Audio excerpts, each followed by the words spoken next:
विभिन्न कार्यक्रमहरू सञ्चालन गर्दै आएको छ। यो संस्था खास गरी मतदानका क्षेत्रमा काम गर्ने संस्था र पोलिसी एडभोकेसी र इभिडेन्स बेस्ड पोलिसी मेकिङमा काम गर्ने गर्छ र यसै क्रममा यसले यो IDRC national research development research centre क्यानाडाको सपोर्टमा यो disaster risk planning management in Nepal भन्ने चाहिँ प्रोजेक्ट पनि यो इस्ट राप्ती रिभर बेसिन क्षेत्र खास गरेर यो हेटौँडा यो मकवानपुर र चितवन क्षेत्रमा सञ्चालन गरेको छ। यो हामीले यो र अनि यो प्रोजेक्टले अध्ययन गर्ने र विभिन्न खालका यसभित्र कार्यक्रमहरू छन्। यो वर्षको मनसुन सुरु भएपछिका दिनमा भएको भारी वर्षाले देशका विभिन्न क्षेत्रमा पुर्याएको धनजनको क्षति र ती विपदबाट चाहिँ ठुलो समस्याहरू जुन धनजनको क्षति भएको छ त्यसको व्यवस्थापनका विषयमा हामीले अध्ययन गरिरहेछौँ। यसबाट धेरै क्षति पुर्यायो र यो क्षति पुग्ने क्रम अहिले पनि जारी छ र केही विस्थापितहरू हुनुहुन्छ भने केही देशका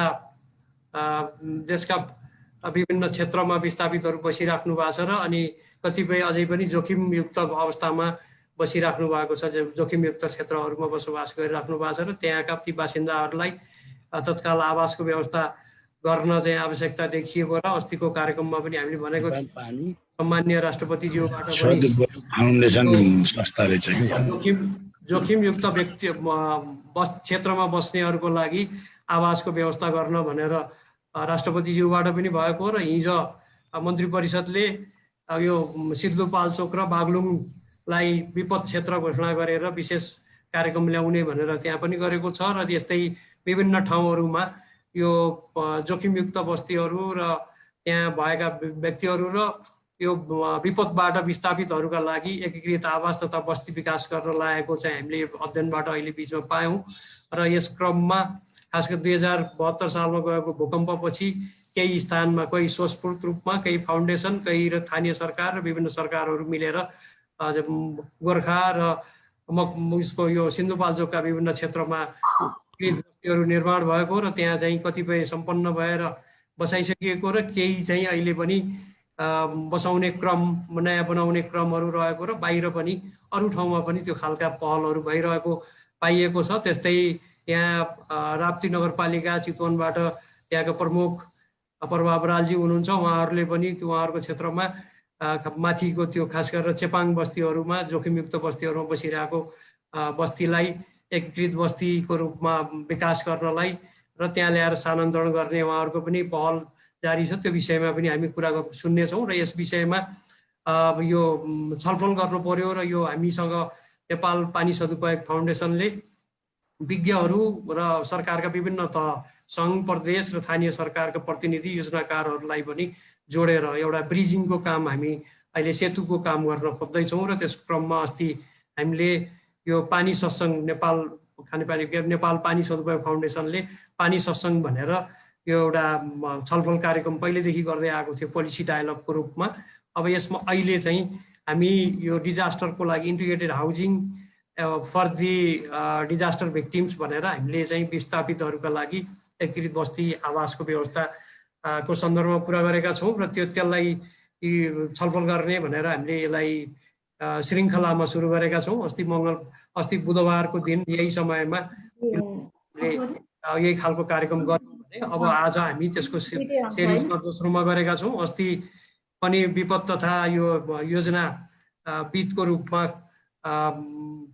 यो शहरी विकास योजना विदको रूपमा प्राध्यापक डाक्टर जीवराज पोखरेलज्यूसँग छलफल उहाँलाई विज्ञको रूपमा गरेका थियौँ र विभिन्न स्थानीय सरकारका प्रमुख त्यति बागमती सरकारको बागमती प्रदेश योजना तथा नीति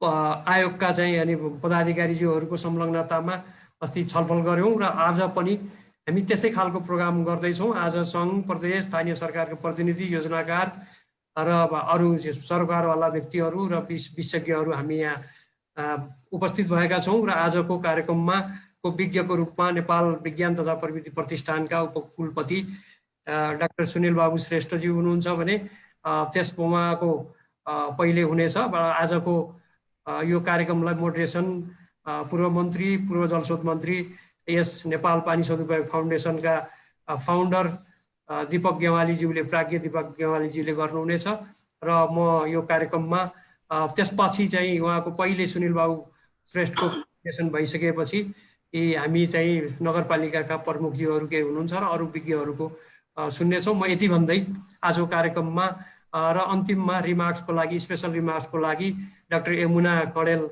बागमती प्रदेश नीति तथा योजना आयोगका सदस्यले चाहिँ दिनुहुनेछ र हाम्रो अध्यक्ष यसको यो संस्थाका अध्यक्ष डाक्टर नमिन्द्र दाहालज्यूले चाहिँ यो सबैलाई भोट अफ थ्याङ्क्स धन्यवाद ज्ञापन गर्नुहुनेछ। म यति भन्दै यहाँहरूलाई सबैलाई स्वागत गर्न चाहन्छु र अब यसमा हामीले समस्या र यो केही आफ्ना अनुभवहरू के कस्ता कार्यक्रमहरू चलेका छन् स्थानीय सरकारहरूसँग र प्रदेश सरकारले के गर्दैछ लगायतका कुराहरू पनि छलफल गर्नेछौँ।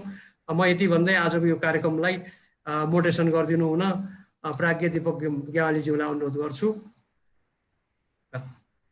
धन्यवाद चिरञ्जीवीजी, सबैलाई स्वागत छ, सबैलाई नमस्कार छ।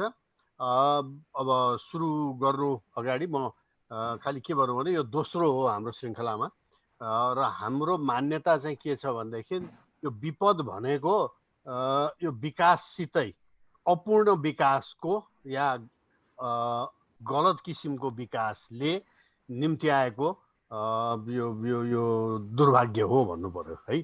अब त्यसलाई ठिक गर्नलाई चाहिँ नि हामीले के गर्नुपर्छ, कसरी अगाडि बढ्नुपर्छ भन्ने यो पानी सदुपयोग फाउन्डेसनको चाहिँ नि एउटा मूलभूत एउटा रिसर्च एजेन्डा भएको हुनाले र यसैमा हामी पनि काम गरिरहेको हुनाले यसमा छ। योभन्दा अगाडिकोमा हाम्रो मुख्य वक्ता हुनुहुन्थ्यो पूर्व नेपाल विज्ञान प्रविधि प्रज्ञा प्रतिष्ठानका उपकुलपति जीवराज पोखरेल र छलफलमा दुईटा कुरा उठ्यो मात्रै म सारांशमा भन्न चाहन्छु। मलाई बिजेको एउटा चाहिँ नि कुरा के उठ्यो भनेदेखि चाहिँ नि यो बस्ती विकास गर्न, विपद व्यवस्थापनमा बसाइसराई गराउन छाप्रो मात्रै सारेर पुग्दैन, रोजगारी पनि सार्नुपर्छ भन्ने बडो जबरजस्त चाहिँ नि पालिका प्रमुखज्यूहरूदेखि लिएर अन्य छलफलकर्ताहरूबाट आएको थियो। र दोस्रो कुरो चाहिँ नि के पनि आयो अलि जबरजस्ती रूपमा भने जस्तै बिरुवालाई उखाडेर अर्को ठाउँमा सार्दा त्यो सप्रिन्छ कि सप्रिँदैन भन्ने प्रश्न जस्तै मान्छेलाई पनि आफू बसिरहेको थाप थलोबाट चाहिँ नि उखाडेर अर्को ठाउँमा जतिसुकै राम्रो घर बनाइदिएर बसे पनि उसको रोजगारी त जानु पर्यो त्यहाँ, किनभने आफ्नो खेत बारी वस्तुलाई चाहिँ नि ल्याउने झारपात एक दिनै हिँडेर ल्याउनु पर्ने स्थिति भयो भने त्यो चाहिँ जीविका धान्न चाहिँ सम्भव हुँदैन। त्यसै दोस्रो कुरो चाहिँ सामाजिक रहनसहन, रीतिरिवाज, चाडपर्व, टोल छरछिमेकका देवी देवताहरू इत्यादिहरू यी सबले मान्छेको जीवन अर्थपूर्ण राख्दो रहेछ। यो पनि यो सामाजिक के चाहिँ परिवेशहरू पनि कसरी चाहिँ नि सार्ने भन्ने यी दुईटा कुरा उठेका थिए। अब आजको छलफलमा हाम्रो नेपाल राजकीय विज्ञान प्रविधि प्रज्ञा प्रतिष्ठान का वर्तमान उपकुलपतिज्यू सुनिल बाबुजी हुनुहुन्छ। उहाँको एकदम इलस्ट्रियस एकाडेमिक ब्याकग्राउन्ड छ। उहाँले चाहिँ नि इन्जिनियरिङ क्याम्पसबाट नै सिभिल इन्जिनियरिङ र अर्बन प्लानिङमा उहाँले विशिष्टता हासिल गरेपछि पिएचडीमा चाहिँ नि जापानबाट यो ओसाका स्याङ्गो युनिभर्सिटीबाट उहाँले इन्भाइरोमेन्टल डेभलपमेन्ट इन्जिनियरिङ मा चाहिँ नि उहाँले पिएचडी हासिल गर्नुभयो। त्यसबाहेक उहाँले चाहिँ नि Netherlands, Israel, US, Thailand, Asian institute of technology अनेक ठाउँमा थप चाहिँ नि उहाँको चाहिँ नि प्रतिभा वृद्धि गर्ने र देखाउने अवसर उहाँले पाउनुभएको छ। उहाँले अवार्डहरू थुप्रो पाउनुभएको छ साइन्स टेक्नोलोजी फिल्डबाट र चाहिँ नि उहाँको एउटा किताब छ sustainable city planning methodology for 21st century, 21औं शताब्दीको लागि फुड ग्रिन सिटी कसरी गर्ने भन्ने उहाँले गर्नुभएको छ। त्यसैले अब म सुनिल बाबुजीलाई please welcome sir, and we look forward to hearing from you. The floor is yours. हस्, धन्यवाद दिपक सर, धेरै धेरै धन्यवाद मेरो इन्ट्रोडक्सनको लागि र आज यो महत्त्वपूर्ण यो छलफलमा यहाँले निमन्त्रणा गरिदिनु भएकोमा म आयोजकप्रति यो नेपाल वाटर कन्जर्भेसन फाउन्डेसनप्रति पनि आभार प्रकट गर्न चाहन्छु।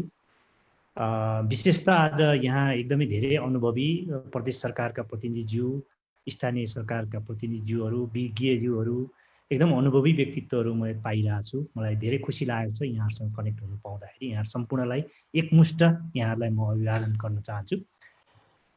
र अस्तिको योभन्दा अगाडिको कार्यक्रम म आफू स्वयं चाहिँ जोइन गर्न पाइनँ, तैपनि अहिले दीपक सरले यसलाई समराइज गरेर भन्नुभयो र हाम्रो डाक्टर चिरञ्जीवी भट्टराईजीले चाहिँ मलाई यसको रेकर्ड उपलब्ध गराइदिनु भएको थियो, मैले हेरेको थिएँ।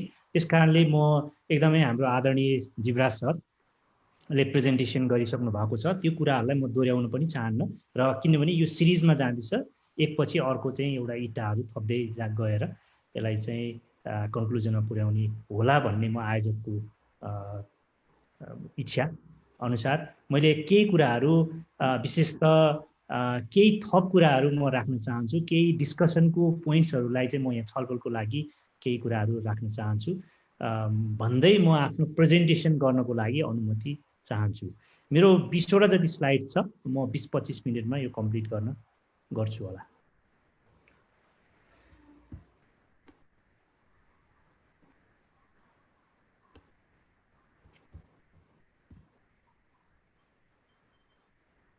स्लाइड देख्नु भएको छ है? देखियो। हजुर, मैले यो यहाँले अहिले उठान गर्नुभएको जस्तै यो डिजास्टर र सेटलमेन्ट प्लानिङ इन नेपाल भनेर राख्न खोजिरहेको छु। विशेषतः यसमा मैले उठाउन खोजेको कुरा चाहिँ के भने, यहाँहरू कतिलाई थाहा छ होला, कतिलाई थाहा छैन होला, केही अहिले दीपक सरले राख्नु भएको जस्तै अहिले समराइज गर्नुभएको कुराहरू अलिकति म उठान गर्छु। र त्यसपछि एउटा म राष्ट्रिय योजना आयोगमा हुँदाखेरि एउटा काम गरेको थियौँ, हामी एकीकृत योजनाबद्ध शहरी विकास मापदण्ड भनेर। यो डिजास्टर 2072 मा भूकम्प गइसकेपछि यो 3टा भागमा बाँडेर चाहिँ हामीले चाहिँ यो मापदण्ड बनाएको थियो। एउटा एक्जिस्टिङ म्युनिसिपालिटी, त्यो बेला 58 नगरपालिकाहरू थिए, त्यो 58 नगरपालिकाको अब चाहिँ विकास चाहिँ योजनाबद्ध तरिकाले गर्नु पर्यो भनेर हामीले सर्टेन मापदण्ड, एउटा नमुना मापदण्ड बनाइदिएको थियौँ। र त्यसपछि 293 नगरपालिकाहरू बनिसकेको अवस्था भएको हुँदाखेरि नयाँ थपिएका नगरपालिकाहरूलाई अहिले छुट्टै एउटा मापदण्ड, एउटा योजनाबद्ध तरिकाले जान सकोस् भनेर त्यो पनि हामीले गरेका थियौँ। र तेस्रो चाहिँ यो भूकम्प गइसकेको थियो, भूकम्प भएको बस्तीहरूलाई चाहिँ कसरी कुनैमा स्थानान्तरण गर्नुपर्ने, कुनैलाई चाहिँ अझ त्यसलाई चाहिँ राम्ररी विकास गर्नुपर्ने, यो कुराहरूलाई चाहिँ फेरि थर्ड पार्टमा चाहिँ डिजास्टर पछिको चाहिँ योजनाबद्ध प्लानिङ कस्तो हुनुपर्छ, त्यसको मापदण्ड के हुनुपर्छ भन्नेसँग गरेको थिएँ। विशेषतः आज म थर्ड पार्टको चाहिँ यो डिजास्टरसँग जोडिएको भएर त्यो पार्टको चाहिँ मापदण्डको बारेमा पनि अलिकति पोइन्ट्सहरू राख्नेछु। र विशेषतः आज यहाँको अनुभवहरू पनि मैले लर्न गर्ने अवसर प्राप्त हुन्छ होला भन्ने हिसाबले मैले आफ्नो प्रस्तुति यहाँ राख्न चाहन्छु। मेरो प्रेजेन्टेसन चाहिँ मैले 5 भागमा विभक्त गरेर मैले प्रेजेन्टेसन गर्छु। एउटा रिसेन्ट डिजास्टर इन्फर्मेसन, अब यहाँ सबैलाई थाहा नै छ, त्यो कुरालाई अलिकति उठान गर्न खोज्छु। र त्यो डिजास्टर इन्फर्मेसनबाट प्रब्लम्स र इस्युहरू के देखिएको छ, किन यस्तो भयो होला भन्ने कुरा राखेर, अनि त्यसपछि हाम्रो केही इनिसिएसनहरू, हाम्रो लेसन लर्नको कुराहरू उठाएर म सेटलमेन्ट गाइडलाइन्स, अहिले मैले भने राष्ट्रिय योजना आयोगले एजुकेटेड योजनाबद्ध शहरी विकास मापदण्डमा जुन कुराहरू राखेको छ त्यसको एउटा पार्टको चाहिँ केही कुराहरू म पोइन्ट्सहरू यहाँ राख्छु, जसले चाहिँ एउटा इन्टिग्रेटेड सेटलमेन्ट प्लानिङ गर्नको लागि मद्दत पुग्छ भन्ने मलाई लाग्छ। र त्यसपछि मेरो केही रेकमेन्डेसनहरू म राख्न चाहन्छु। यो यहाँले जुन तस्बिर देख्नु भएको छ, यो चाहिँ पत्र पत्रिकामा पनि आइसकेको कुरा हो। मैले यो इन्टरनेटबाट पनि नै लिएको तस्बिर हो। 14 अगस्त 2020 मा यो लिडी, यो चाहिँ यो प्रतिनिधि तस्बिर मात्र मैले यहाँ उल्लेख गर्न चाहेँ। यो चाहिँ सिन्धुपाल्चोक जिल्लाको लिडी गाउँपालिका यो अवस्था छ। हेर्नुहोस्, यस्तो हाम्रो अलिकति ग्रामीण भेगमा चाहिँ एकदम स्लोपी एरियामा हाम्रो बस्तीहरू विकास भएको अवस्था छ। सरपष्ट छ बस्ती पनि, त्यति कम्प्याक्ट पनि होइन। र हाम्रो कुनै पनि यसमा चाहिँ तपाईँको एकदम प्लान्ड वेमा योजनाबद्ध तरिकाबाट यो रिस्कलाई एसेस गरेर बनाइएको देखिँदैन। र एकदम स्लोपी भएर रेनफल, त्यसमा पनि भूकम्प गएर चिरा बनाएकोबाट चाहिँ रेनफल हुने बित्तिकै त्यसले चाहिँ एउटा ल्यान्डस्लाइडको एउटा विपदको रूपमा चाहिँ आउने र घरहरू बगाउने, जनधनको ठुलो क्षति भएको अवस्था छ। यो कुरालाई मैले एउटा प्रतिनिधि चित्रको रूपमा, तस्बिरको रूपमा मात्र मैले यहाँ उल्लेख गरेँ। अब यो तस्बिर हेर्दै गर्दाखेरि प्रब्लम्स र इस्युहरू प्रष्ट देखिन्छन्। र त्यो कुरालाई चाहिँ म अलिकति राख्न चाहन्छु। हुन त यो छलफल पनि भयो होला, तैपनि यसलाई उठान गर्नको लागि मैले केही कुरा आएको छ। डेफिनेटली हाम्रो जस्तो मुलुक एउटा चाहिँ ग्रामीण भेगहरू पनि प्रशस्त र हाम्रो जियो फिजिकल फिचर्सहरू हेर्दाखेरि पनि एकदमै नेचुरल हजार्डको चाहिँ प्रोन रिस्क भल्नरेबल भएको ठाउँहरू देखिन्छ। र हाम्रो ह्युमन एक्टिभिटिजहरू एन्थ्रोपोजेनिक एक्टिभिटिजहरू पनि एकदमै नेचरको विरुद्ध पनि धेरै एक्टिभिटिजहरू भइरहेको हामी पाउँछौँ। र यसमा पनि अर्थक्वेकको प्रोन एकदमै भल्नरेबल एरियाज होइन, ल्यान्डस्लाइड्स हाम्रो टेरेनै त्यस्तो प्रकारको छ, पानी पर्ने बित्तिकै त्यसमा चाहिँ ल्यान्डस्लाइड जानसँगै फ्लडिङहरू हाम्रो चाहिँ त्यो कुनै मापदण्ड विपरीत कति घरहरू, किनभने सडक बनिरहेको हुन्छ त्यसकै सडकको नजिकमा किनारामा चाहिँ हामीले घर बनाउने छ र त्यो बाढी आउने बित्तिकै बिस्तारै त्यो माटो गरेर घरहरू भत्किने भाँचिने हुन्छ। र हाम्रो अहिले के छ भन्दाखेरि एउटा प्लान बिना नै हामी चाहिँ रोडहरू कन्स्ट्रक्सनहरू गरिरहेको छौँ। एग्रिकल्चर रोड होस् या अन्य किसिमका रोडहरू होस्, नन इन्जिनियरिङ एकदमै डोजर पाएपछि डोजरले जता जता भत्काउँदै जान्छ त्यो हिसाबले चाहिँ बनाउने र कुनै प्लान नभएर एउटै ठाउँमा जान पनि 2-3टा बाटोहरू भएको अवस्था छ। त्यसले गर्दाखेरि चाहिँ हाम्रो नेचरको जुन चाहिँ टेरेन छ त्यसलाई चाहिँ त्यसको चाहिँ जुन कम्प्याक्टनेस छ त्यसलाई चाहिँ बिथलिएको हुन्छ र पानी पर्ने बित्तिकै त्यसका चाहिँ त्यहाँबाट चाहिँ पहिरो जाने सम्भावना धेरै देखिन्छ। अर्को महत्त्वपूर्ण पार्ट भनेको हाम्रो ल्यान्ड युज प्लानिङै प्रायः छँदै छैन होइन, भू उपयोग योजना नै धेरै रहेको छैन र जोखिमको चाहिँ संवेदनशीलताको हिसाबले हामीले एसेसै गरेको हुँदैनौँ।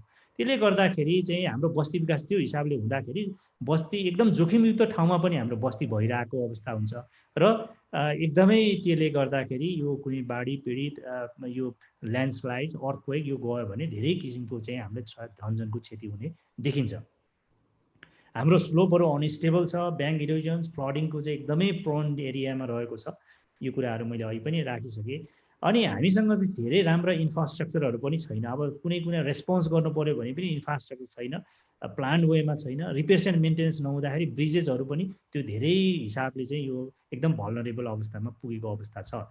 र कम्युनिटी लेभलमा पनि डिजास्टर प्रिपेयरनेसको ट्रेनिङ पनि पुगेको छैन, एवेरनेस पनि त्यति राम्रो छैन र त्यसको रेस्पोन्स गर्ने चाहिँ जुन चाहिँ मेकानिजम छ त्यो पनि बलियो अवस्थामा नभएको हुँदाखेरि यसका धेरै हामीले क्षतिहरू चाहिँ हामीले बिहोर्नु परिरहेको अवस्था देखिन्छ।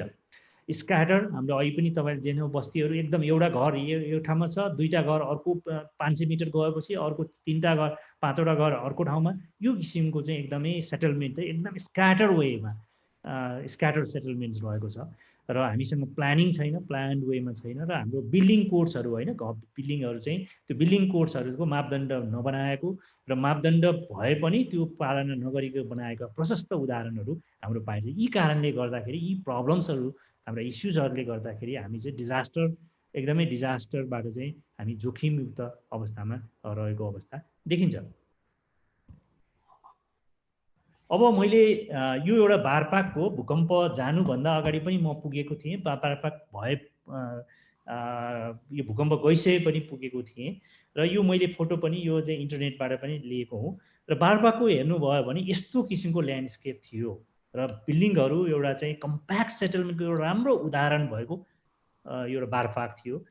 2072 सालमा जुन ठुलो भूकम्प आयो, बारपाक भूकम्प नै भनेर त्यसको नामाकरण गरियो र त्यसबाट चाहिँ यो बस्ती छेद विच्छेद भयो र यसले चाहिँ एउटा चाहिँ जुन बस्तीको एउटा चाहिँ सेपबाट चाहिँ गुमाउनु पर्यो र आफ्नो मौलिकता पनि अहिले कुनै कुरा आएको थियो, मौलिकता पनि यसले गुमाएको प्रशस्त रूपमा पाइन्छ। यो दोस्रो पिक्चर यहाँ देखिरहनु भएको छ, यो किसिमले चाहिँ डेभलप भयो। अब यसमा के भयो भन्दाखेरि यसले एउटा पीडाभित्र अवसर पाएको थियो, भूकम्पले जुन पीडा ल्यायो तर त्यसले एउटा चाहिँ नयाँ ढङ्गबाट चाहिँ प्लान्ड वेमा आफ्नो मौलिकता पहिचानलाई चाहिँ राखेर विकास गर्न सक्ने चाहिँ एउटा अवसर प्राप्त भएको थियो। त्यो चाहिँ हामीले गुमाएको हो कि भन्ने मलाई यो तस्बिर पनि हेर्दै गर्दाखेरि भान आउँछ। यो कम्प्याक्ट सेटलमेन्ट थियो होइन, त्यसमा चाहिँ यो आफ्नो मौलिकता थियो, ढुङ्गाका छानाहरू एकदम आफ्नो मौलिक हिसाबले चाहिँ बनेको थियो। त्यो कुरा चाहिँ एकदम टोटल्ली लस भएर आफ्नो बिल्डिङ आर्किटेक्चर चाहिँ यसले गुमाएको छ। यसले चाहिँ लोकल मेटेरियलको सट्टा चाहिँ विभिन्न किसिमका जस्ताहरूको प्रयोगहरू, इँटाका प्रयोगहरू, सिमेन्ट डन्डीका प्रयोगहरू प्रशस्त मात्रामा भएको छ। र पहिलो कुरा चाहिँ के हो भन्दा जुन अलरेडी बनिसकेको बिल्डिङ सेटलमेन्ट थियो, त्यो सेटलमेन्टकोमा चाहिँ त्यो 3 फिटे 2 फिटे बाटाहरू मान्छे मात्रै हिँड्न सक्ने बाटा थियो, त्यसले ध्वस्त भएको हुँदाखेरि त्यसले चाहिँ प्लान्ड वेमा चाहिँ त्यो डेभलप गर्छ, न्यू बारपाक बनाउन सक्ने त्यो एउटा चाहिँ अवस्था त्यहाँ सिर्जना भएको थियो। तर त्यो पीडाभित्रको चाहिँ अवसर चाहिँ हामीले चाहिँ क्यास गर्न सकेनौँ कि जस्तो मैले अहिले यो छरपष्ट बस्ती र एकदमै इम्पोर्टेड र अब भनौँ न यो मोडर्न उसबाट गर्दाखेरि यसले एउटा आफ्नो आइडेन्टिटी पनि गुमाइरहेको हो कि भन्ने लाग्छ। त्यस कारणले यो डिजास्टर हुँदै गर्दा र डिजास्टर पछिका बस्तीहरू चाहिँ विकास चाहिँ एउटा सर्टेन नर्म्स र भ्यालुजमा चाहिँ डेभलप गर्न पायो भने त्यसले चाहिँ आफ्नो मौलिकता पनि राख्ने र नयाँ ढङ्गबाट न्यू प्लानिङ सिस्टमबाट पनि काम गर्न सक्ने र त्यसले चाहिँ एउटा चाहिँ नयाँ हिसाबको चाहिँ बस्ती विकास र जनजीवनमा चाहिँ सहजता पनि प्रदान गर्न सकिने भन्ने मलाई लाग्दछ।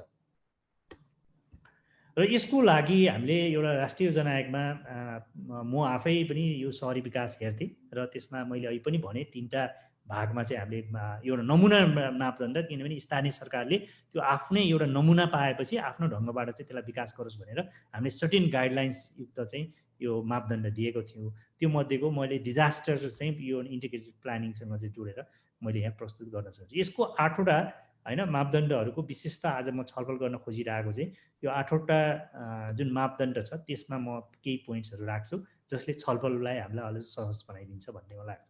पहिलो चाहिँ यो सुरक्षित बस्ती विकासको लागि आवश्यक नर्म्स स्ट्यान्डर्डहरूको बारेमा हामी छलफल गर्छौँ।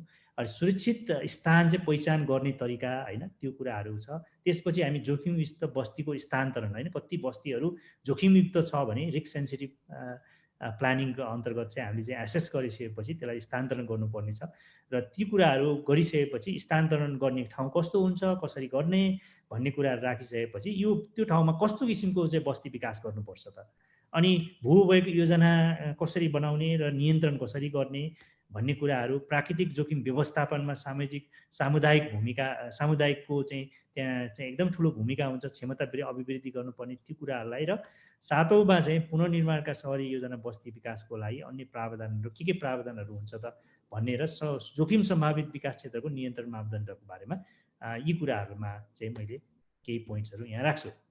पहिलो चाहिँ यो बस्ती विकासको लागि आवश्यक नर्म्स र स्ट्यान्डर्डमा चाहिँ कुनसुकै बस्ती विकास गर्नु पर्यो भने यो डिजास्टरको पर्सपेक्टिभबाट हेर्ने हो भने risk sensitive land use planning चाहिँ अत्यन्त महत्त्वपूर्ण पाटो हो। र त्यो कुनै पनि बस्तीको चाहिँ विकास गर्दैछौँ र त्यसलाई डिजास्टरको पोइन्ट अफ भ्यूले हेर्दैछौँ भने यो रिस्क सेन्सिटिभ ल्यान्ड युज प्लानिङको गर्नुपर्छ, ल्यान्ड युज बनाउनुपर्छ र त्यस हिसाबले चाहिँ एनालाइसिस गरेर त्यो अवस्था कुन बस्तीलाई चाहिँ विकास गर्ने, बस्ती विकास गर्ने, कुन बस्तीलाई विकास नगर्ने, कुन बस्तीमा चाहिँ ग्रिन एरिया छुट्याउने, कुन यस्तोमा इन्फ्रास्ट्रक्चरहरू यसरी चाहिँ अरू कुरा एक्टिभिटिजहरू राख्ने भन्ने हिसाबले चाहिँ त्यो गर्नु उपयुक्त हुन्छ हैन। यो कुराहरू चाहिँ यसमा यो एउटा चाहिँ न्यूनतम यो चाहिँ मापदण्डको रूपमा नर्म्सको रूपमा पनि यसलाई लिनुपर्ने देखिन्छ। अब न्यूनतम जोखिम भएको ठाउँमा मात्रै बस्ती चाहिँ प्रोत्साहन गर्नुपर्ने देखिन्छ। हामी जस्तो अहिले जहाँ जस्तो ठाउँ पायो त्यस्तै ठाउँमा चाहिँ घर बनाउनु भन्दा जब जुन ठाउँमा चाहिँ भूकम्प, पहिरो, बाढी, प्राकृतिक प्रकोप यस्ताबाट चाहिँ न्यूनतम जोखिम कुन ठाउँ छ भनेर एसेसमेन्टबाट आइडेन्टिफाई भएपछि त्यो बस्तीलाई चाहिँ इन्डिकेट गरेर बस्ती विकासको प्रोत्साहन गरिने क्षेत्र, प्रमोसन हैन, सेटलमेन्ट प्रमोसन, डेभलपमेन्ट प्रमोसन गर्ने चाहिँ एरिया भनेर छुट्याउनुपर्छ र त्यो अनुसार गर्नुपर्ने छ। विद्युतका लाइनहरू त्यहाँ कहाँबाट गएको छ, त्योबाट कति भवन त्यसमा स्वीकृति दिनु हुँदैन, यी भवनका निर्माणहरू हैन। त्यस्तो ठाउँमा त जुन ठाउँमा चाहिँ एकदम हाई रिस्क छ त्यसमा त बस्तीको विकासको लागि घरहरू बनाउनको लागि दिनुहुन्न भन्ने कुरा म यहाँ राख्न चाहन्छु। अब सुरक्षित स्थान पहिचान कसरी गर्ने भन्दाखेरि यो चाहिँ विज्ञहरू बाहिरबाट जाने त छँदैछ, तर त्यो विज्ञ भन्दा पनि बढी त्यो जुन ठाउँमा त्यो डिजास्टर भयो अथवा सम्भावना छ त्योभन्दा अरू ठाउँबाट चाहिँ पुनर्स्थापना गर्नुपर्ने र रिलोकेट गर्नुपर्ने छ भने सकेसम्म त्यो ठाउँभन्दा नजिक वरिपरिको एउटा सुरक्षित ठाउँलाई चाहिँ स्थान छनौट गर्नुपर्छ।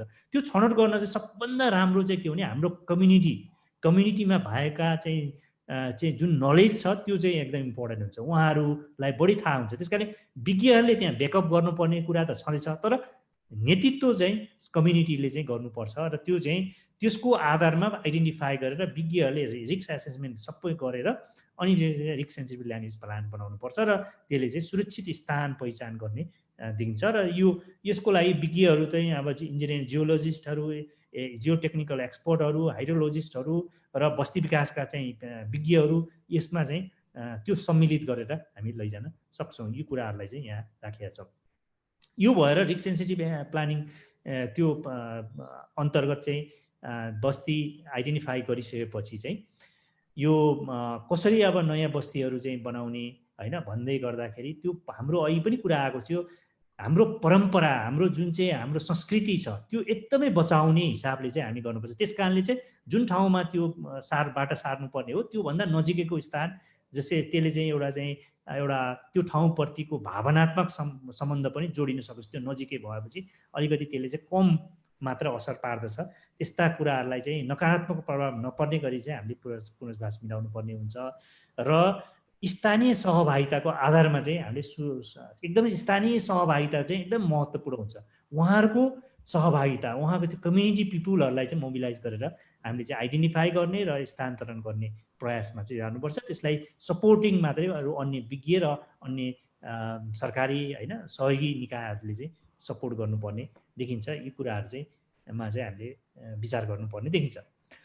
र आधारभूत आयामहरूमा चाहिँ अब त्यो आइडेन्टिफाईहरूको ठाउँमा चाहिँ हामीले चाहिँ बेसिक जुन पूर्वाधारहरू चाहिँ पुर्याउनु पर्ने हुन्छ। खानेपानीका कुराहरू, सडकका कुराहरू, बिजुलीका र डेफिनेटली जसरी त्यो एउटा स्थान, एउटा वासस्थान मात्र डेभलप गर्ने होइन, त्यसले चाहिँ खानको लागि काम गर्ने क्षमता पनि वृद्धि गर्ने र त्यो अवसर पनि त्यहाँ जुटाइदिनुपर्छ। आर्थिक विकासका सम्भाव्यताहरूको आधारमा, त्यो आधारमा नै सम्झिन्छ। त्यस्तो स्थान छनौट गर्दाखेरि पनि त्यस्तो आर्थिक विकासका सम्भावना भएको स्थान पनि एउटा वान अफ द इन्डिकेटरको रूपमा लिनुपर्छ। त्यस्तो कुराहरूमा गर्नुपर्ने देखिन्छ। र त्यो एकदमै सामाजिक अध्ययनको पनि एकदम महत्त्वपूर्ण हुन्छ त्यो गर्नुभन्दा अगाडि होइन। त्यो यी कुराहरूलाई चाहिँ एकदम आधारभूत आयामको रूपमा लिन्छ। त्यसमा अनि भवन निर्माणहरू पनि गर्दाखेरि पनि मौलिक संस्कृति र स्वामित्व झल्किने गरेर चाहिँ हामीले गर्नुहुन्छ।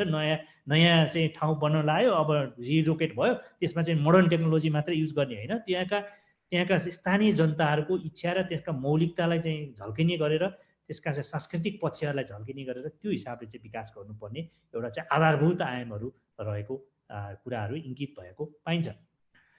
त्यस्तै यो स्थानान्तरण गर्ने ठाउँमा चाहिँ कस्तो ठाउँ हुनु पर्यो भने, त्यो ठाउँमा चाहिँ यदि अब अहिले पहिलो 200 जना जतिलाई चाहिँ सेटलमेन्टको रूपमा विकास गर्न खोजिरहेछौँ, तर त्यो चाहिँ बिस्तारै बस्ती विकास हुँदै जान्छ। त्यस कारणले उपलब्ध भएको त्यो जमिन चाहिँ एक्सटेन्सन गर्न सक्ने प्राथमिकता, त्यो ठाउँ एक्सटेन्सन गर्ने ठाउँ छ कि छैन, त्यो कुरा पनि महत्त्वपूर्ण हुन्छ। त्यसलाई पनि विचार गरेर चाहिँ त्यो ठाउँको छनौट गर्नुपर्ने हुन्छ। र अन्य कुराहरू भौगोलिक र वातावरणीय जोखिमहरू, अन्य के कुराहरू जोखिमहरू छ, त्यो कुराहरूलाई चाहिँ एकदमै विचार गरेर त्यो सुरक्षित ठाउँ छनौट गर्ने, त्यसमा स्थानान्तरण चाहिँ कसरी गर्ने र त्यसको विकास कसरी गर्ने, एकीकृत इन्टिग्रेटेड कम्प्याक्ट सेटलमेन्टको रूपमा चाहिँ विकास गर्नुपर्छ। न कि फेरि स्क्याटर्ड वेमा होइन, एउटा प्लान्ड वेमा त्यसलाई चाहिँ एकीकृत कम्प्याक्ट सेटलमेन्टको रूपमा चाहिँ विकास गर्नुपर्दछ। र त्यसमा अहिले पनि भने भौतिक पूर्वाधारहरूको होइन, विभिन्न किसिमका चाहिँ पार्कहरू, मनोरञ्जन स्थान, सामुदायिक भवन, खेल मैदान, स्वास्थ्य विद्यालयका यी कुराहरू चाहिँ एकदमै मिनिमम पूर्वाधारहरू हुन्। त्यो चाहिँ त्यसमा चाहिँ जोडिनु आवश्यक देखिन्छ। र अब यो एकीकृत भूविवेक योजना चाहिँ त्यसको पनि त्यो गरिसकेपछि त्यो पहिलो बनाउँदाखेरि नै त्यो अन्तर्गत चाहिँ बनाउनुपर्छ र त्यसको चाहिँ एकदम अपडेट चाहिँ योजनाहरू चाहिँ त्यहाँ चाहिँ इन्टिग्रेट भएर आउनुपर्ने देखिन्छ। र बस्ती विकास गर्ने चाहिँ ठाउँहरू छुट्याउँदै जानुपर्छ होइन। एउटा फर्स्ट फेजमा यो एरियामा बस्ती विकास गर्ने, यसरी इन्फ्रास्ट्रक्चरहरू पुर्याउने र त्यो कम्प्लिट भएपछि मात्रै अर्को ठाउँमा चाहिँ के अरे यो बस्ती विकासको लागि ओपन गर्ने। त्यो हिसाबले गऱ्यो भने इन्भेस्टमेन्ट, जसरी स्क्याटर सेटलमेन्टमा चाहिँ तपाईँले इन्भेस्टमेन्ट चाहिँ हाई हुन्छ तर त्यसको चाहिँ सर्भिस एरिया चाहिँ एकदमै कम हुन्छ। त्यस कारणले इन्टिग्रेटेड कम्प्याक्ट सेटलमेन्टको हदमा जाने र त्यसमा चाहिँ इन्फ्रास्ट्रक्चर त्यो हिसाबले गर्ने। इन्फ्रास्ट्रक्चर पुर्याएपछि अनि बल्ल अनि घरहरू बनाउने एउटा प्रणालीको पनि विकास गर्ने। यो हिसाबले चाहिँ हामीले विकास गर्नुपर्छ र छरिएको स्क्याटर डेभलपमेन्टलाई हामीले एकदमै निरुत्साहित गर्नुपर्ने देखिन्छ। अब म यो अलिकति यो सामुदायिक क्षमतामा चाहिँ अभिवृद्धि, यो जोखिमबाट चाहिँ विभिन्न किसिमको चाहिँ त्यो सेटलमेन्टमा भइराख्न सक्छ। त्यस कारणले चाहिँ यो प्राकृतिक जोखिमहरूबाट सचेतना दिने र उहाँहरूलाई क्यापासिटी डेभलपमेन्ट गरिदिने होइन, इभ्याकुएसन स्पेसहरूको एउटा म्यापिङ गरिदिने, कुनै त्यस्ता पऱ्यो भए त्यसको रेस्पोन्स गर्ने सिस्टमहरू, यो कुराहरू चाहिँ जोड दिनुपर्ने छ। र कति बेला चाहिँ जस्तो भूकम्पले चाहिँ केही घरहरूमा केही क्षति गरिरहेको हुन्छ होइन, पुराना भवनहरूमा चाहिँ सुदृढीकरण गर्नुपर्ने चाहिँ रेट्रोफिटिङ अहिले चाहिँ एकदमै यसले चाहिँ कस्टलाई चाहिँ अलिकति घटाउने होइन, बलियो त बनाउँछ तर कस्ट चाहिँ नयाँ बनाउनुभन्दा कम लाग्छ। त्यस कारणले रेट्रोफिटिङका कुराहरू पनि उहाँहरूलाई चाहिँ जानकारी दिनुपर्ने छ। र बस्ती विकासमा चाहिँ अहिले के हुन्छ, जेनरली अहिले 5% एराउन्ड त लोक ओपन स्पेस राखिरहेछ र यदि नयाँ बस्ती हामीले चाहिँ बनाउँदैछौँ भने चाहिँ एटलिस्ट पनि त्यो मापदण्ड अनुसार चाहिँ 33%, पहिला 5%बाट चाहिँ यो चाहिँ 33% चाहिँ खुल्ला क्षेत्र राखौँ र बरु त्यो खुल्ला क्षेत्रलाई एउटा सामुदायिक भवन विभिन्न किसिमको सामुदायिक हिसाबमा चाहिँ कम्युनिटी स्पेसको रूपमा डेभलप गरौँ भन्ने हिसाबले चाहिँ त्यहाँ चाहिँ राखिएको छ। र भवनहरू यो कमसेकम निजी क्षेत्र र सार्वजनिक भवनहरू निर्माण गर्दा चाहिँ यो चाहिँ अलिकति यो फरक क्षमता भएका व्यक्तिहरूलाई चाहिँ र बालबालिकाहरूलाई चाहिँ यो मैत्री हिसाबले चाहिँ बनाउनु पर्ने भन्ने कुराहरू त्यहाँ रहेको छ। त्यस्तै यो प्रशासनिक भवनहरू यदि त्यहाँ आवश्यक पर्छ भने त्यो प्रशासनिक भवनहरूलाई चाहिँ यो कुनै खानेपानीको एक ठाउँमा, अर्कोको एक ठाउँमा, अर्कोको एक ठाउँमा भन्यो भन्दा त्यो ठाउँ चाहिँ एकीकृत प्रशासनिक भवनको अवधारणा अन्तर्गत त्यो बनाउनलाई चाहिँ त्यहाँ रेकमेन्ड गरिएको छ। र त्यस्तै यो जग्गाहरू चाहिँ विकास गर्नु पर्यो भने हामीले एक्सटेन्सन गर्नु पर्यो, के गर्नु पर्यो भने चाहिँ अलिकति ल्यान्ड पुलिङ कन्सेप्टबाट चाहिँ जाने भन्ने कुराहरू पनि त्यहाँ राखिएको छ। यी प्रबलीकरणको कुराहरू, वास्तुकलामा जुन चाहिँ रेट्रोफिटिङको कुराहरू पनि छ, यी कुराहरूलाई पनि एकदम छ। र कुनै सामुदायिक भवनहरू, आपतकालीन भवन जुन चाहिँ हामी इभ्याकुएसन स्पेसको रूपमा डेभलप गर्छौँ त्यो चाहिँ सुरक्षा निकायको अलिकति नजिक भयो भने राम्रो भन्ने कुराहरू पनि त्यहाँ रेकमेन्डेड गरिएको छ। त्यस्तै यो अब यो घरहरू बनाउनको लागि जनशक्ति चाहिँ अब लोकल्ली नै अलिकति बनाउनुपर्छ, बुस्टअप गर्नुपर्छ भन्ने कुराहरू रहेको छन्। त्यस कारणले उहाँहरूलाई चाहिँ होइन इन्जिनियरदेखि लिएर त्यो स्थानीय तहमा चाहिँ अलिकति यो डिजास्टरलाई चाहिँ अलि रेजिलेन्स हिसाबले चाहिँ बनाउने खालको चाहिँ त्यो किसिमको चाहिँ विज्ञताहरू हासिल गर्नको लागि प्रशिक्षण दिने, डकर्मी, सिकर्मी, निर्माण व्यवसायी इन्जिनियरलाई चाहिँ त्यो आवश्यकता दिने र स्थानीय स्तरमा नै त्यो मर्मत सम्मार गर्नलाई पनि उहाँलाई प्रयोग गर्ने हिसाबले चाहिँ व्यवस्थित गरेर व्यवस्था गर्नुपर्ने छ। र नगरपालिकाको क्षेत्र हो भने अलिकति घरको सङ्ख्याको आधारमा दमकलको पनि व्यवस्था गर्ने, किनभने आगोलागीहरू हुनसक्छ, त्यो कुराहरूको चाहिँ बनाउने र यस्तो जनशक्तिहरू जुन बेला डिजास्टरको बेलामा आवश्यक पर्छ त्यो त रोस्टर बनाएर राख्ने भन्ने कुराहरू पनि त्यहाँ रेकमेन्ड भएको पाइन्छ। अब यो अहिले पनि आएको छ। अब यो सम्भावित क्षेत्रहरू कसरी, यो जोखिम सम्भावित क्षेत्रहरू कसरी चाहिँ यो घटाउने मापदण्ड नियन्त्रण गर्ने के भन्दाखेरि अब पहिलो कुरा त यो जहाँ चाहिँ risk sensitive land use planning अन्तर्गत चाहिँ जुन ठाउँमा चाहिँ घर बनाउनु हुने त्यो ठाउँमा मात्रै दिने र जमिन भाँचिने, भूकम्पले चाहिँ असर गर्न सक्ने यस्ता ठाउँहरू जुन हाई रिस्क छ त्यसमा चाहिँ भवन बनाउन दिँदै नदिने र ल्यान्डस्लाइडहरूमा पनि एकदमै विचार गर्ने, त्योमा चाहिँ अब करेक्सन गर्न ठाउँहरू करेक्सन गर्ने, अवलम्बन गर्ने र एकदमै यो सम्भावित क्षेत्रहरूबाट चाहिँ टाढा राख्ने र सुरक्षा निकायलाई चाहिँ त्यो एकदमै प्रत्यक्ष निगरानी त्यो हुने हिसाबले चाहिँ राख्ने र पानीको प्रभावहरू नदीको किनारा नजिकहरूमा नै घरहरू बनाइरहेको हुन्छ, त्यो कुराहरूलाई पनि अलिकति विचार गर्ने हिसाबले चाहिँ प्रवाहको बारेमा जग चाहिँ माथिबाट भिरालोबाट जमिन आइरहेको हुन्छ, पानीले त्यो जग बगाउने, त्यो कारणले गर्दाखेरि पानी माथिबाट आएको पानीलाई तर्काउने हिसाबले चाहिँ निर्माण गर्ने प्रक्रियाहरू चाहिँ अवलम्बन गर्नुपर्ने कुराहरू चाहिँ त्यहाँ राखिएको कुरा म यहाँ जानकारी गराउँछु। अब मैले सकाएँ। अब मेरो चाहिँ के हो भन्दाखेरि अहिले छलफलको कुरामा पनि र मेरो रेकमेन्डेसन पनि यहाँलाई यो कम्प्याक्ट रुरल सेटलमेन्ट, रुरल एरियामा छ भने, गाउँपालिकामा छ भने यो चाहिँ हामीले कम्प्याक्ट बनाउनलाई चाहिँ हामीले कोसिस गर्नु पर्यो। स्थानान्तरण, बस्ती स्थानान्तरण गर्ने, त्यो चाहिँ अब जोखिम लाई चाहिँ विचार गरेर हामीले चाहिँ त्यो ठाउँ आइडेन्टिफाई गर्ने, त्यो अनुसार चाहिँ प्लान गरेर बनाउने। यसले चाहिँ हाम्रो विकासलाई चाहिँ डेभलपमेन्टलाई चाहिँ एकदमै असर पुर्याइरहेछ, किनभने 5वटा घरको लागि नै बत्ती, बिजुली, पानी पुर्याउनु पर्ने अवस्था हुन्छ, जसले गर्दाखेरि इन्भेस्टमेन्टको चाहिँ रिटर्न चाहिँ राम्रो नभइरहेको छ। त्यस कारणले एउटा उपयुक्त स्थान चाहिँ उहाँहरूकै स्थानीयहरूकै सहायतामा र आइडेन्टिफाई र उहाँहरूको संलग्नतामा, उहाँहरूको अगुवाईमा चाहिँ यो रुरल कम्प्याक्ट रुरल सेटलमेन्टको रूपमा चाहिँ ल्याउनु पर्ने छ। यो पनि राष्ट्रिय योजना आयोगले म इन्भल्भ थिएँ यसमा, कम्प्याक्ट रुरल सेटलमेन्टको पनि एउटा कन्सेप्ट्स नोट्सहरू चाहिँ बनाएको थियो। Risk sensitive land use planning अत्यन्त महत्त्वपूर्ण छ। यो डिजास्टरको पर्सपेक्टिभबाट यो चाहिँ आवश्यक छ। प्रत्येक नगरपालिकाले एक्जिस्टिङ नगरपालिका होस् वा रिलोकेट गर्ने ठाउँको हो, यो एकदमै आवश्यक छ। यो एकदमै रेकमेन्डेसन गर्छु। त्यसपछि इन्टिग्रेटेड सेटलमेन्टहरू, हाउसिङ इन्फ्रास्ट्रक्चर चाहिँ अलिकति मोर इन्डिजिनस टेक्नोलोजीहरू, हाम्रा इन्डिजिनस टेक्नोलोजी, हाम्रा लोकल म्याट्रिक्सहरूलाई पनि प्रमोट गर्ने खालको चाहिँ होइन हाम्रा चाहिँ सेटलमेन्टमा चाहिँ हरेक किसिमको चाहिँ इन्फ्रास्ट्रक्चरहरू, सोसियल इन्फ्रास्ट्रक्चर, फिजिकल मात्र होइन, सोसियल इन्फ्रास्ट्रक्चर र इकोनोमिक इन्फ्रास्ट्रक्चर पनि त्यसमा जोडिनुपर्छ है। त्यो कुराहरू चाहिँ हामीले चाहिँ त्यस कारणले यो कुरालाई विचार गर्नुपर्छ। र अहिले के छ भन्दाखेरि यो ल्यान्ड एक्सचेन्ज एक्ट रेगुलेसन अलिकति नभएर धेरै मान्छेहरू चाहिँ त्यो कसरी गर्ने, यो रिलोकेट गर्दाखेरि पनि अब कसरी गर्ने भन्ने कुरामा चाहिँ दुविधा छ होइन। त्यो कुनै आफ्नो भइरहेको जमिनलाई अर्को ठाउँमा सट्टापट्टा गरेर दिन, यो कुरा चाहिँ यो चाहिँ ल्याउनु पर्ने जस्तो लाग्छ। विभिन्न स्टेक होल्डरको छलफलबाट यो आउँदाखेरि चाहिँ सजिलो हुन्थ्यो होला। यो अब लिभिङ एन्ड वर्किङ टुगेदर मैले अहिले भने हामीले बस्ने ठाउँ मात्र पाएर हुँदैन, वर्किङ ठाउँ पनि त्यहाँ हुनुपर्छ। त्यो अनुसारको व्यवस्था, त्यो यसको इन्भाइरोमेन्ट चाहिँ हामीले चाहिँ इन्टिग्रेटेड सेटलमेन्टमा क्रिएट गर्नुपर्छ। अब यो नेचर र कल्चरलाई पनि एकदमै केयरफुलका साथ त्यो चाहिँ सेटलमेन्ट विकास गर्नुपर्ने देखिन्छ। र इकोनोमिक एक्टिभिटिजहरू बेसिकल्ली अब रुरल एरियामा हो भने एग्रिकल्चर, टुरिज्म होइन, कटेज इन्डस्ट्रीहरू प्रमोट गर्न सकिन्छ। यी कुराहरूलाई चाहिँ प्रमोट गर्नुपर्छ। यी कुराहरू चाहिँ मैले राखेँ।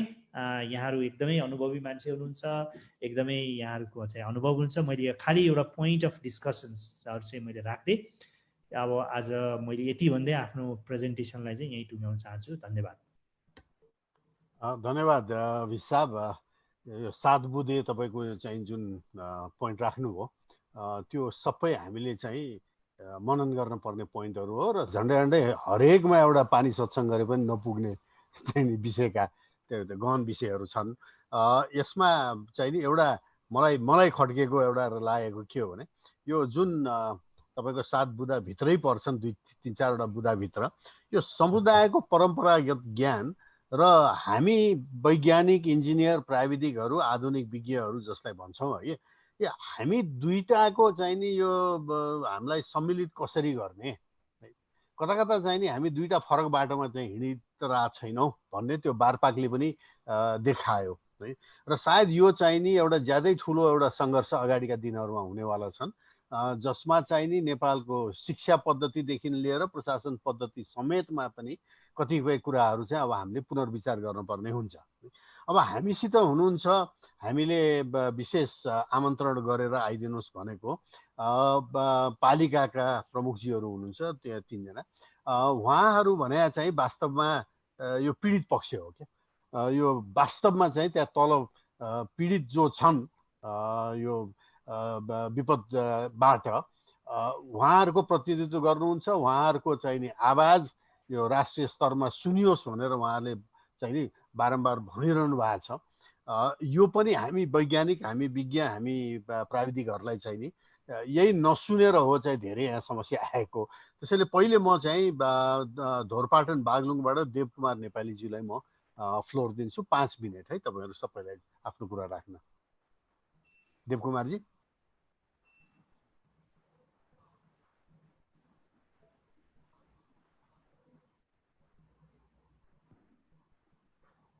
देवकुमारजी हुनुहुन्छ बागलुङको?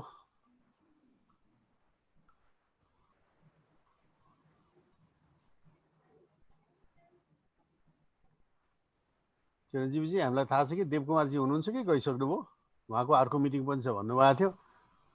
होइन भने म दोस्रो वक्ता हाम्रो चितवन यो राप्ती गाउँपालिकाबाट प्रभा बरालजी हुनुहुन्छ। उहाँलाई म निमन्त्रणा गर्छु।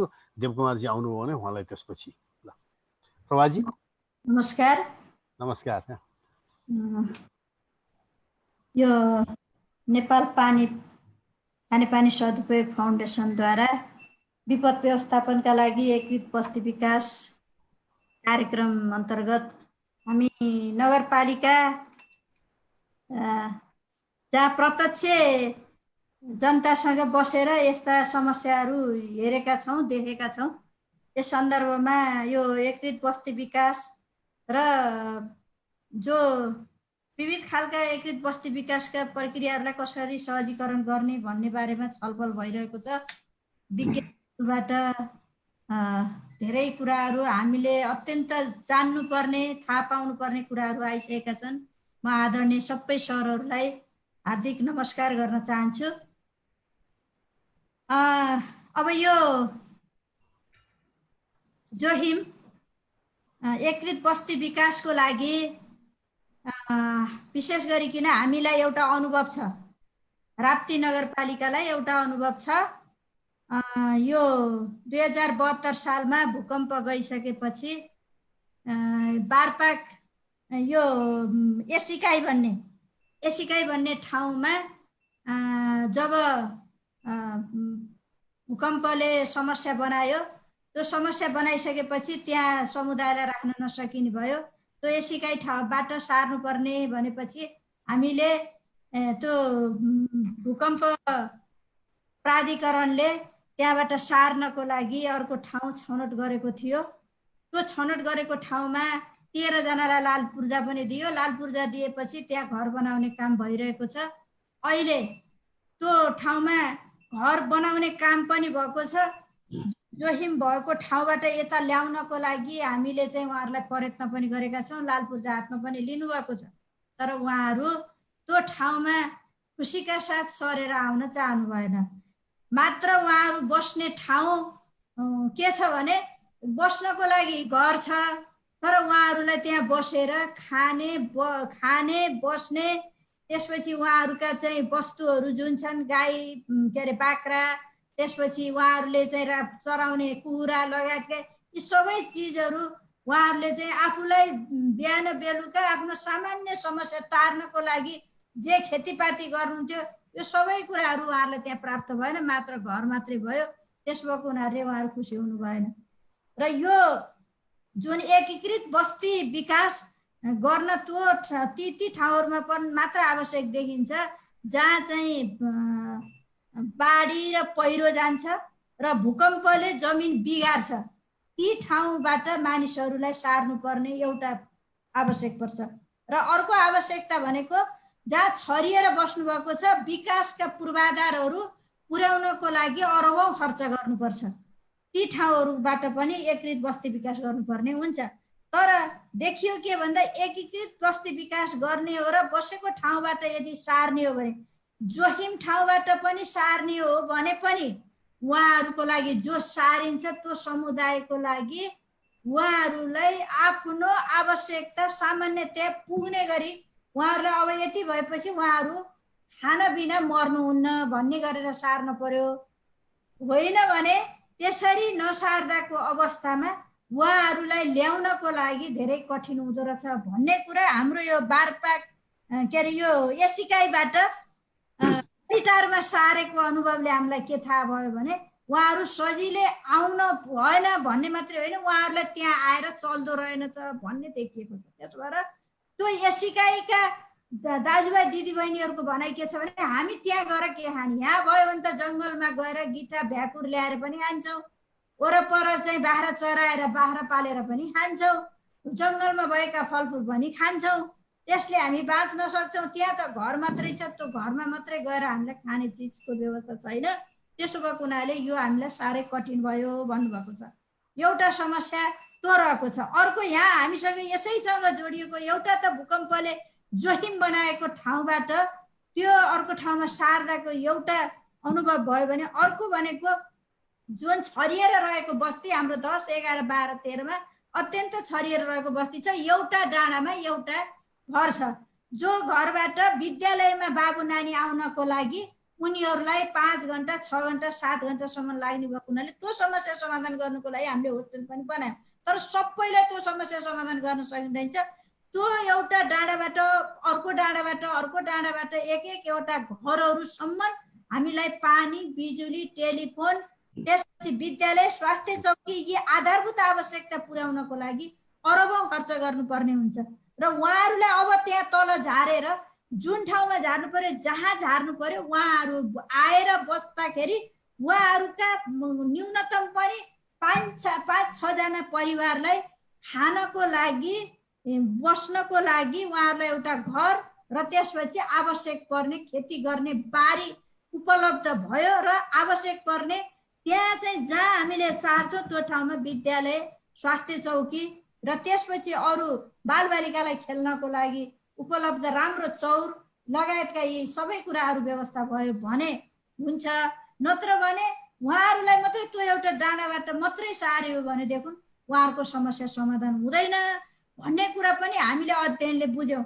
हामीलाई लाग्यो अहिले चाहिँ त्यो ठाउँमा चाहिँ बाटो चाहिँ पुर्यायौँ तर अरू कुरा त पुर्याउन सकेका छैनौँ। जहाँ चाहिँ अप्ठ्यारो छ, जहाँ चाहिँ बस्ती पातला छन्, ती पातला ठाउँहरूमा हामीले चाहिँ बाटो त लयौँ तर बाटो लैसकेपछि त्यो बच्चालाई चाहिँ एउटा घरको लागि भनेर विद्यालय लान त धेरै खर्च हुन्छ, त्यो सम्भावना हुँदैन, स्वास्थ्य चौकी लाने सम्भावना हुँदैन। त्यसो भएको हुनाले यो एकीकृत बस्ती विकासको जुन अवधारणा छ सरकारले जुन ल्याएको छ त्यसमा पनि अहिले राष्ट्रपतिले यसलाई अत्यन्त जोड दिएर चाहिँ जोखिम ठाउँमा रहनुभएका समुदायलाई सुरक्षित ठाउँमा सार्नुपर्छ भनेर हाम्रो सम्माननीय राष्ट्रपतिज्यूले पनि भन्नुभएको छ र अहिले सरकारको पनि योजना छ। सरकारसँग हामी के अनुरोध गर्छौँ भने केन्द्रीय सरकारसँग जहाँ जोखिमबाट सार्नेहरूलाई पनि पूर्ण रूपबाट उहाँहरूलाई बाँच्ने आधार र फेरि जोखिमबाट सारेको ठाउँ पनि फेरि जोखिम पनि नहोस्, अत्यन्त सुरक्षित र त्यसपछि जो छरिएर रहेका ठाउँहरूबाट जुन सारिन्छ भने पनि उहाँहरूलाई त्यहाँ बाँच्न सक्ने आधार हुने गरेर आवश्यक जमिन चाहिँ त्यो परिवारलाई बाँच्न सक्ने जमिन दिएर सार्यो भने मात्रै राम्रो हुन्छ भनेर म हार्दिक अनुरोध गर्न चाहन्छु। धन्यवाद प्रभाजी।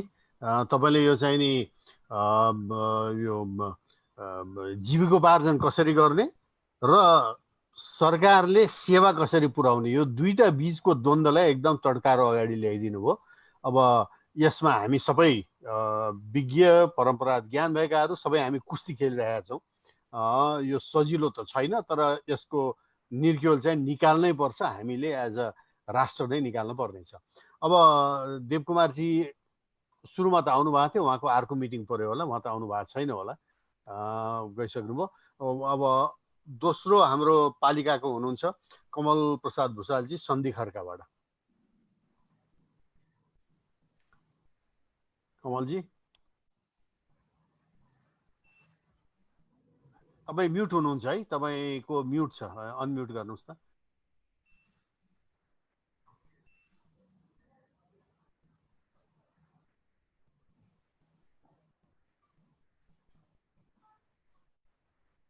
अनम्युट गर्ने त्यो भएन, म्युटै छ त्यो रातो बटनलाई। त्यो माइक्रोफोन छ नि। आयो ल, आयो, ठिक छ ल। धन्यवाद दीपक ग्यावली सरलाई। भर्खरै हाम्रो सुनिल बाबु श्रेष्ठज्यूले प्रस्तुत गर्नुभयो। यस सम्बन्धमा केही कुराहरू म गर्न चाहन्छु र सबैलाई म हार्दिक धन्यवाद दिन चाहन्छु। सन्धि खर्का नगरपालिकाबाट यहाँहरूलाई हार्दिक नमस्कार गर्दै स्वागत पनि गर्न चाहन्छु। र धेरै कुराहरू यहाँ हाम्रो राप्ती नगरपालिकाको मेयर साहबले धेरै कुराहरू ल्याउनु भएको छ र उहाँलाई पनि धन्यवाद दिन चाहन्छु, नमस्कार गर्न चाहन्छु। र विशेष गरेर हाम्रो अर्घाखाँची जिल्ला सन्धि खर्का नगरपालिका एउटा सदरमुकाम भएको चाहिँ नि नगरपालिका पनि हो र हाम्रोमा त्यति ठुलो चाहिँ यो बस्ती स्थानान्तरण गर्ने अवस्था छैन।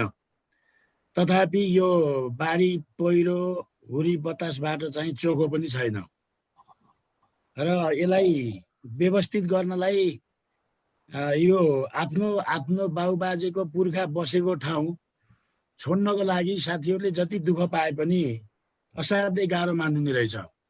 त्यो हामीले धेरै ठाउँमा ट्राई गरेर हेऱ्यौँ।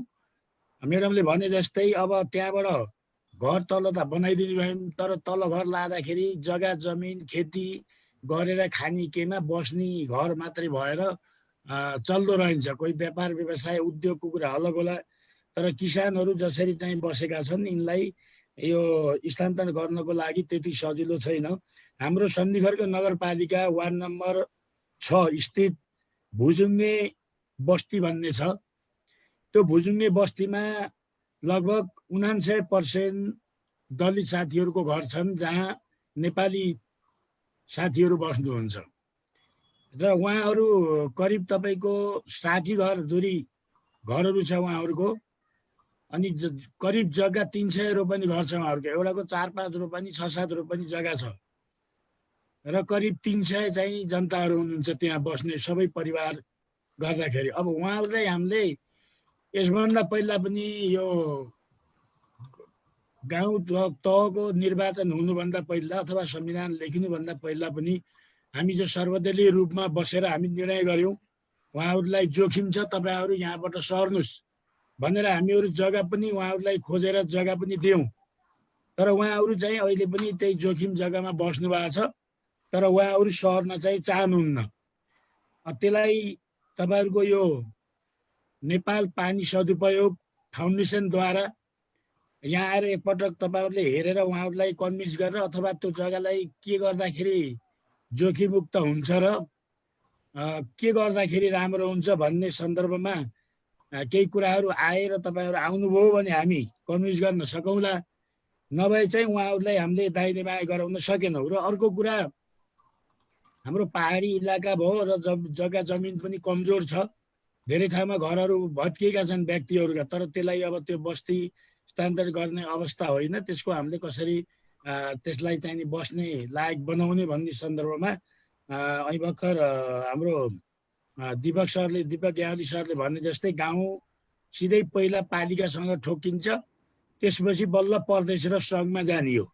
पहिला यी समस्याहरू हामीसँग आउँछन् र हामीसँग आइसकेपछि यसलाई हामीले फरवर्ड गरेर अगाडि लाने हो। र यो रूपमा हामी चाहिँ यहाँ बसेका छौँ। अब खोलाको तिरमा आएर घरहरू बनाउनु भएको छ, खोलाले घर लैदियो भन्नुहुन्छ, अनि ढिकमुनि घर बनाउनु भएको छ, पहिराले लैदियो भन्नुहुन्छ। यो समस्याको विषय हो र यसलाई कसरी व्यवस्थित गर्न सकिन्छ भन्ने अब यो तपाईँहरूको यो संस्था मार्फत अलि अगाडि बढ्नुभयो भने मलाई लाग्छ यसको समाधान पनि हुन्छ। र अर्को कुरो, यो जो बारपाकको कुराहरू आएको छ, यसले चाहिँ अब 2072 सालको यो विनाशकारी भूकम्पले धेरै क्षति त गर्यो, तर गरिसकेपछि यो बस्ती लोड पनि धेरै हो जस्तो मलाई लाग्छ। म यसको विज्ञता होइन। जति बस्ती छ, ढुङ्गाका छानाहरू छन्, त्यसले कति ओजन बढाउँछ र त्यहाँको समस्या आउँछ भन्ने कुरा त्यो पनि एउटा हो कि जस्तो मलाई लाग्छ। र अर्को, यो जो हामीसँग आउने डाइरेक्ट आउने कुराहरू छन्, ती कुराहरूलाई सानातिना कुरा त हामी समाधान गरेर अगाडि बढेको अवस्था पनि हो। र यसलाई समाधानको लागि हामीहरू पनि यो विपद व्यवस्थापन समिति गराएर हामीहरूले नगरपालिका गाउँपालिकाहरूबाट चलाइराखेका छौँ र यसलाई अझ व्यवस्थित गर्नको लागि हामी अगाडि बढ्नुपर्छ भन्ने यो कुरा तपाईँको जो हाम्रो सुनिल बाबु श्रेष्ठजीले जो प्रेजेन्टेसन गर्नुभयो, धेरै कुराहरू यसबाट सिक्ने मौका दिनुभयो, त्यसको लागि म हार्दिक धन्यवाद चाहन्छु। विशेष गरेर हाम्रो चिरञ्जीवी डाक्टर चिरञ्जीवी भाइ हाम्रो यहीँको भएको कारणले पनि मसँग धेरै पटक होइन तपाईँले भाग लिनै पर्छ है जसरी पनि भन्नुभएको थियो। त्यस कारण पनि मैले यसमा तपाईँहरूको मिटिङमा एटेन्ड गरेर मैले धेरै कुराहरू सिक्ने मौका पाएँ। त्यसको लागि म हार्दिक धन्यवाद दिन चाहन्छु। धन्यवाद। तपाईँले चाहिँ नि फेरि यो पालिकाहरूले भोग्नु परेको चाहिँ नि समस्याहरूलाई फेरि राम्रोसँग ल्याउनु भयो। अब देवकुमारजी आउनु भएको छ।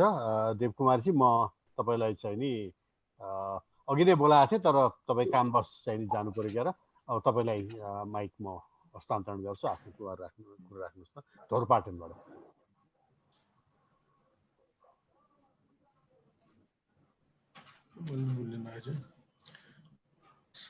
सबैलाई नमस्कार। सुन्ने छ आवाज हजुर? आवाज सुन्या छ, देखिया चाहिँ छैन। अब यो अर्गनाइजरहरूले कसरी गर्छ मलाई चाहिँ देख्ने गरौँ त। देखियो, ल देखियो, सुनियो, ल प्लिज। आवाज सुन्ने छ हजुर?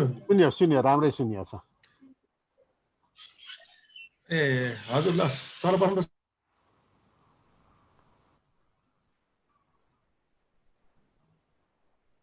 साउन्ड चाहिँ अवस्था, नगरपालिका अवस्था अब हजुरलाई सबैलाई थाहा भएको कुरा हो। अहिले अब मिडियादेखि सबै बुझिसक्नु भएको छ। अब हाम्रो समस्या भनेको मुख्य गरी ढोरपाटनको भूगोल अलि कच्चो भूगोल हो। त्यहाँ अब धेरै समर्थन भएको ठाउँ होइन। यो अहिले हाम्रो बाढी बगाएको ठाउँ अहिले जति बगाइएको छ त्यो अलिकता खोला खोल्चो भएको ठाउँ हो। त्यसको निम्ति पनि हामीले अब अहिले करिब 37 जना को ज्यान गएको छ। करिब 127 घर पूर्ण क्षति भएको छ। झोलङ्गी पुलहरू 12वटा झोलङ्गी पुलहरू पनि लिएर गएको अवस्था छ। 2वटा विद्यालय पनि सबै ध्वस्त भएको अवस्था छ। यहाँ हाम्रो मोटर बाटो पनि धेरै नै ध्वस्त भएको छ। केही न केही बनाइएको अवस्था छ। अब यहाँको समस्या भनेको अब हामीले चाहेको अहिले पुनर्निर्माणको लागि एकीकृत बस्तीको लागि व्यवस्थापन गर्न खोजेका छौँ। तर यहाँ एकीकृत बस्ती सबैलाई बनाउनको निम्ति त्यो खालको जग्गा हामीसँग नभएको अवस्था छ।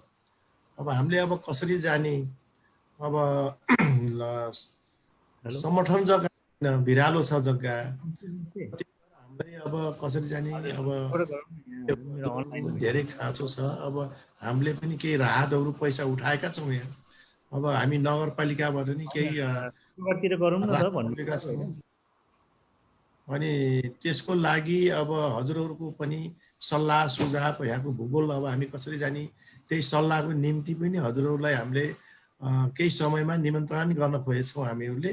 र प्रमुख कुरा के छ भने अब सरकारबाट पनि अब पुनर्निर्माण गर्ने भनेर हिजो मात्रै पनि बाढी पीडितको बारेमा एउटा निर्णय आएको छ। अब त्यहाँबाट पनि कस्तो एउटा भिजन आउला, अब त्यो खालको कुन खालको आउँछ। र हामीले चाहेका छौँ कि बिस्तारै एकीकृत बस्ती गरेर सबै सेवा सुविधा एकै ठाउँ दिन पाएपछि कम खर्चले हुन्थ्यो कि। अब हाम्रो डाँडा पाखा सबै ठाउँमा मोटर बाटो पुर्याइदिनु पर्ने, ती 2वटा 3वटा घर भएका मोटर बाटो पुर्याउनु पर्ने, खानेपानी पुर्याउनु पर्ने, पुर्याउनु पर्ने। यसले गर्दा झन् राज्यको पैसा धेरै खर्च भएको महसुस गरेका छौँ हामीले। र त्यस कारणले गर्दाखेरि पनि अब एकीकृत बस्ती बनाउन पर्छ भन्ने हाम्रो एउटा धारणा पनि छ, सरकारको धारणा पनि हो। र कसरी जाने हो र ठाउँ त्यस्तो खालको भूगोल मिलेको ठाउँ पनि अहिले प्राप्त नभएको अवस्थामा हजुरले त्यो जानकारी गराउन चाहन्छु। हवस् त, धन्यवाद। धन्यवाद छोटो मिठो उसको प्रश्नको लागि। अब हामीसित चाहिँ नि श्याम बस्नेत, मैले फ्लोर ओपन गर्नु अगाडि श्याम बस्नेतजी उपाध्यक्ष बागमती प्रदेशको हुनुहुन्छ। श्याम बस्नेतजी कृपया तपाईँ छोटो आफ्नो चाहिँ कुरा राखिहाल्नुहोस् त। सबैलाई नमस्कार। नमस्कार।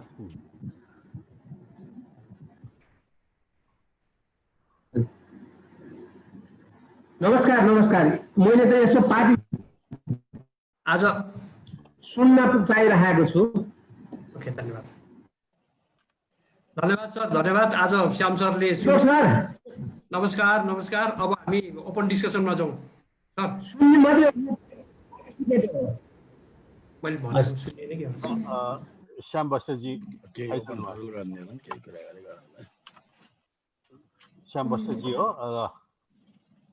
सुन्न त चाहन्न मान्छेले गर्छन्। त्यो भीमले सर ओपन डिस्कसन। अब ल ओपन डिस्कसनमा जाउँ। अब पार्टिसिपेन्ट्सहरूले एकचोटि यो चाहिँ हात देखाउने चलन छ क्यारे यहाँ, होइन? यो रेज ह्यान्ड भनेर या केही या भन्नुभयो भने पनि म चाहिँ तपाईँलाई रेकगनाइज गर्छु र आफ्नो कुरा राखौँ। हामीसित करिब चाहिँ नि 15-20 मिनट जति छ छलफललाई। कोही केही भन्न चाहनुहुन्छ?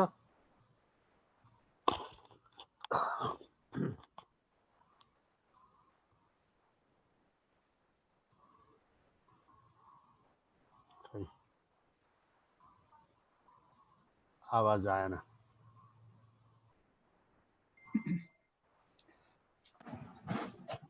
सुनिएको छ? सुनेको छ। ल आउनुहोस् न, यमुना कणेलजी। हजुर, म यमुना कणेल बागमती प्रदेश नीति तथा योजना आयोगको सदस्यको रूपमा बोल्दैछु। यहाँहरू सम्पूर्णलाई हार्दिक नमस्कार। प्रेजेन्टेसन साह्रै राम्रो छ र नेपाल विश्वकै 20वटा जोखिमका टप राष्ट्रहरूमा नेपाल पनि एक रहेको छ र त्यसमा पनि हाम्रो बागमती प्रदेश पनि विपद जोखिमकै प्रदेशमा रहन्छ र हामीले भर्खरै नेपालमा गएको 2072 सालको भूकम्पलाई हेर्ने हो भने यसको केन्द्रबिन्दु गोर्खा भए तापनि यसको असर चाहिँ बागमती प्रदेशका जिल्लाहरूमा बढी भएको देखिन्छ। 93% जति असर चाहिँ बागमती प्रदेशमै भएको देखिन्छ।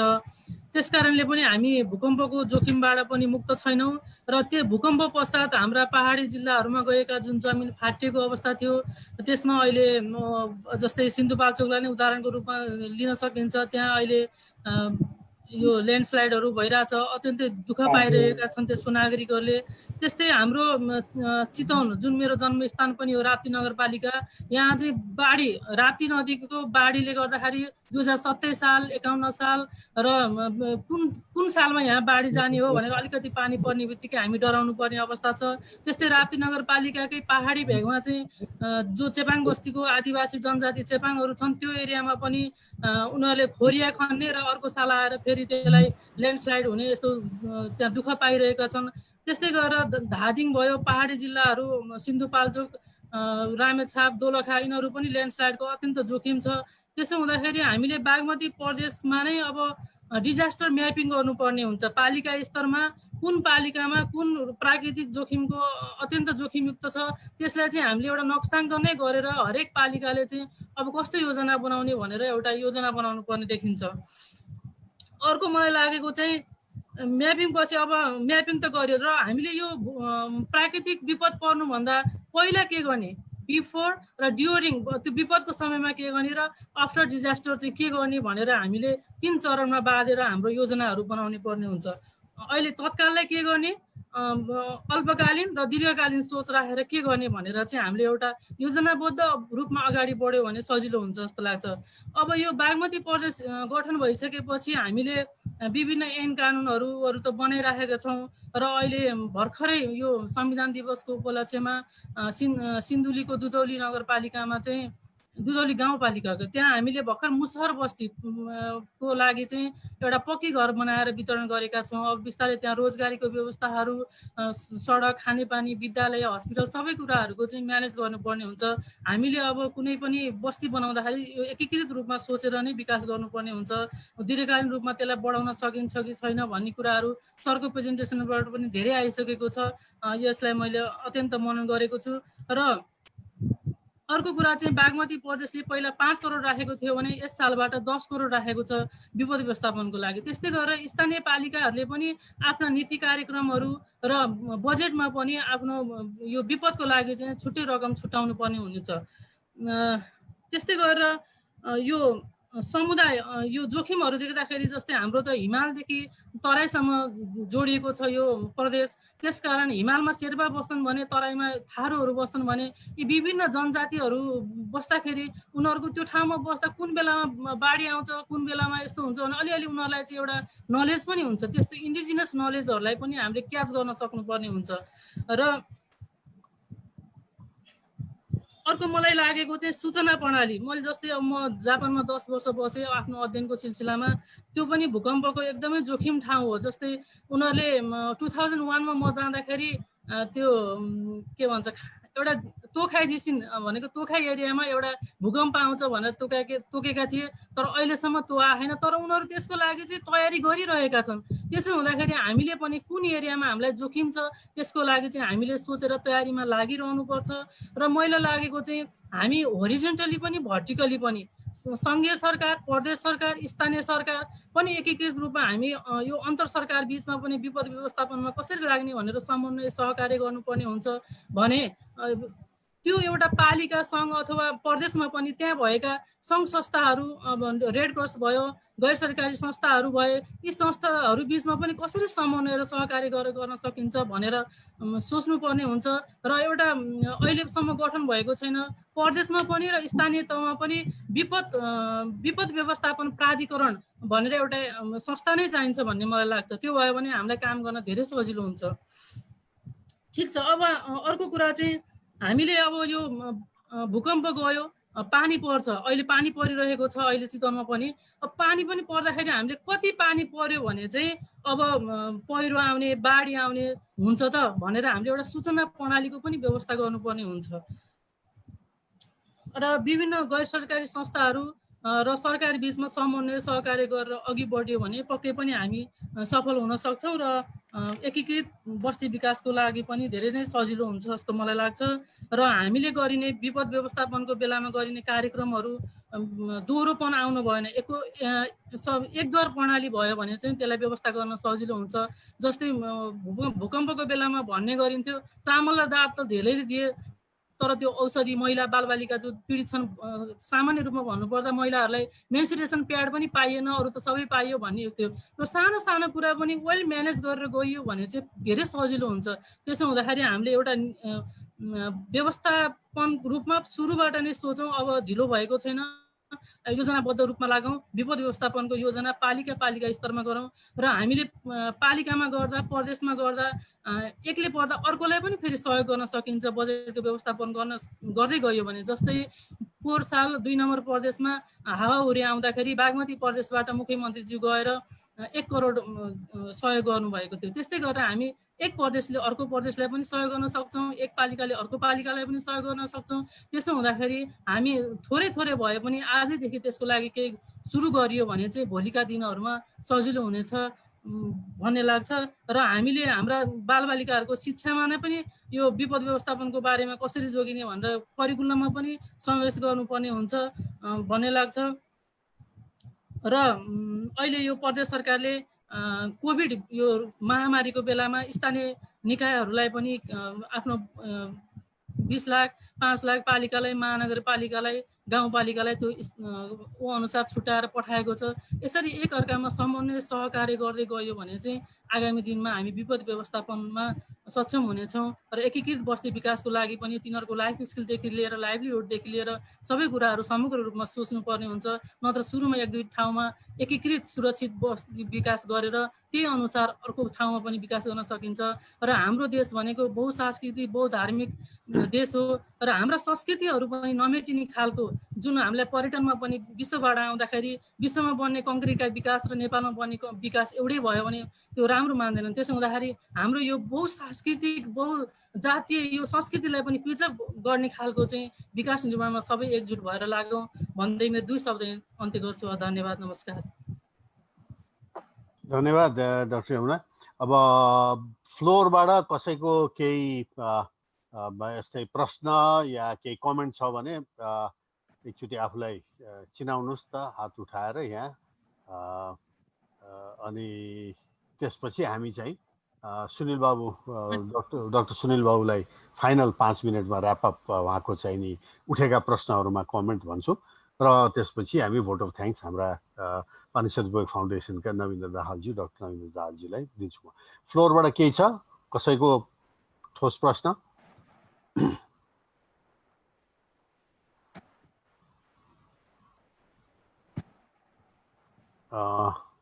नमस्कार। नमस्कार दिवराजी, ल भन्नुहोस्। छोटो है, छोटो, हजुर एकदम छोटोमा सर। यो मैले चाहिँ अहिले विकासको के कुराले यो प्रकोपमा यो बस्ती विस्थापन गर्दाखेरि, हेलो भन्नुहोस् सर। सुनिहाल्छ। ए हजुर मैले तपाईँ भिडियो अफ गर्नुहोस्, तपाईँको ब्यान्डविड्थ कम छ।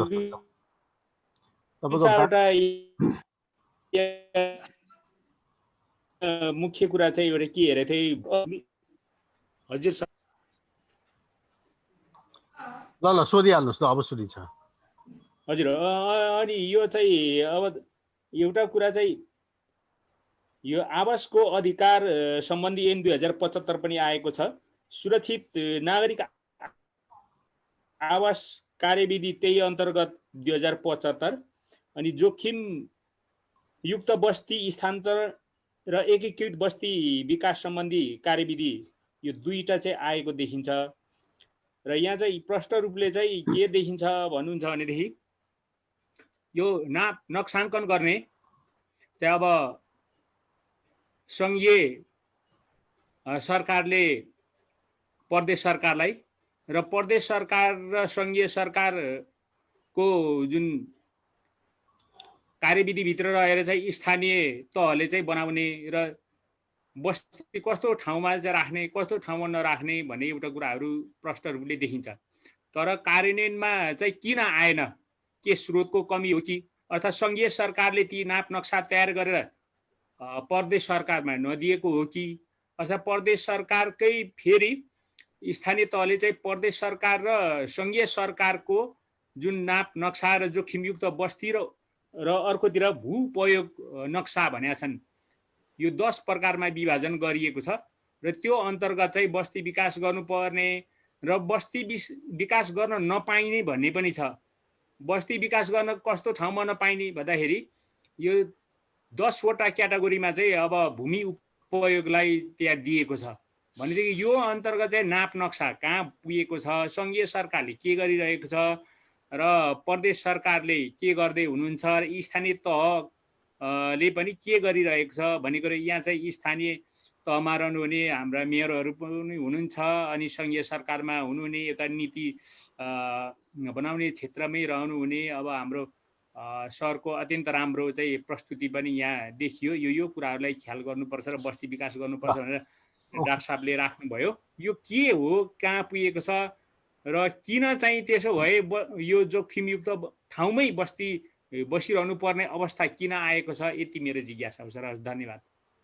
ल धन्यवाद। अब मैले दुईजना यहाँ अरू देखेको छु, एउटा थाँती खण्ड प्रमुख धीरबहादुर साईजी पहिले र त्यसपछि सनौत अधिकारीजी दोस्रो। धीरबहादुर साईजी।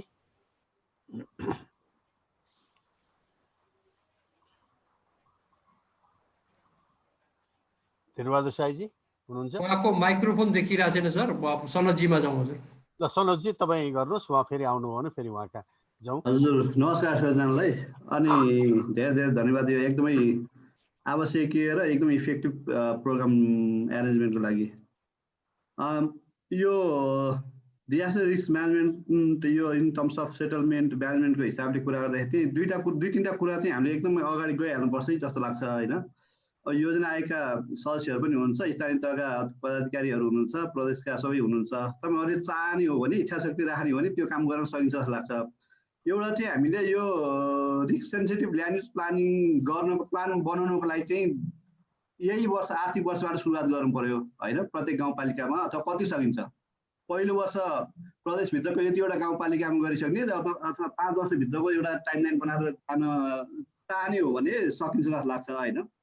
अनि अर्को चाहिँ त्यो risk sensitive land use plan भइसकेपछि नगरपालिकाले चाहिँ यो कुनै घर बनाउँदाखेरि चाहिँ त्यो ठाउँमा चाहिँ अब घरको करहरू त लिइरहेकै हुन्छ होइन। त्यो कर मात्र लिने होइन कि कस्तो ठाउँमा घर बनाइरहेछ, त्यो घर बनाउँदाखेरि चाहिँ अब नगरपालिकाले चाहिँ अलिक हेर्नु पऱ्यो क्या, त्यहाँ घर बनाउँदाखेरि चाहिँ बनाउनुलाई चाहिँ अनुमति दिने कि नदिने होइन। त्यो मेकानिजम एउटा चाहिँ अलिकति हुनु पऱ्यो। अरू यसको लागि चाहिँ नगरपालिकाहरूमा अलिकति यो टेक्निकल ह्युमन रिसोर्सलाई अलिकति चाहिँ बढाउनु पऱ्यो क्या। सबै यो प्रशासनको मात्र ह्युमन रिसोर्सहरूले त्यो सबै काम गर्न अलिक गाह्रै हुन्छ जस्तो लाग्छ होइन। हाम्रो चाहिँ अहिले बाहुल्यता प्रशासन क्षेत्रका ब्युरोक्रेटिक लेभलको हामी भएकाले गर्दा यी कुराहरू सबै स्याडोमा हुन्छ होइन। अलिकति हामीले चाहिँ त्यो वस्तुपरक तरिकाबाट चाहिँ हाम्रो काम धामलाई अलिकति अगाडि बढाउनु पर्छ कि जस्तो मलाई लाग्छ।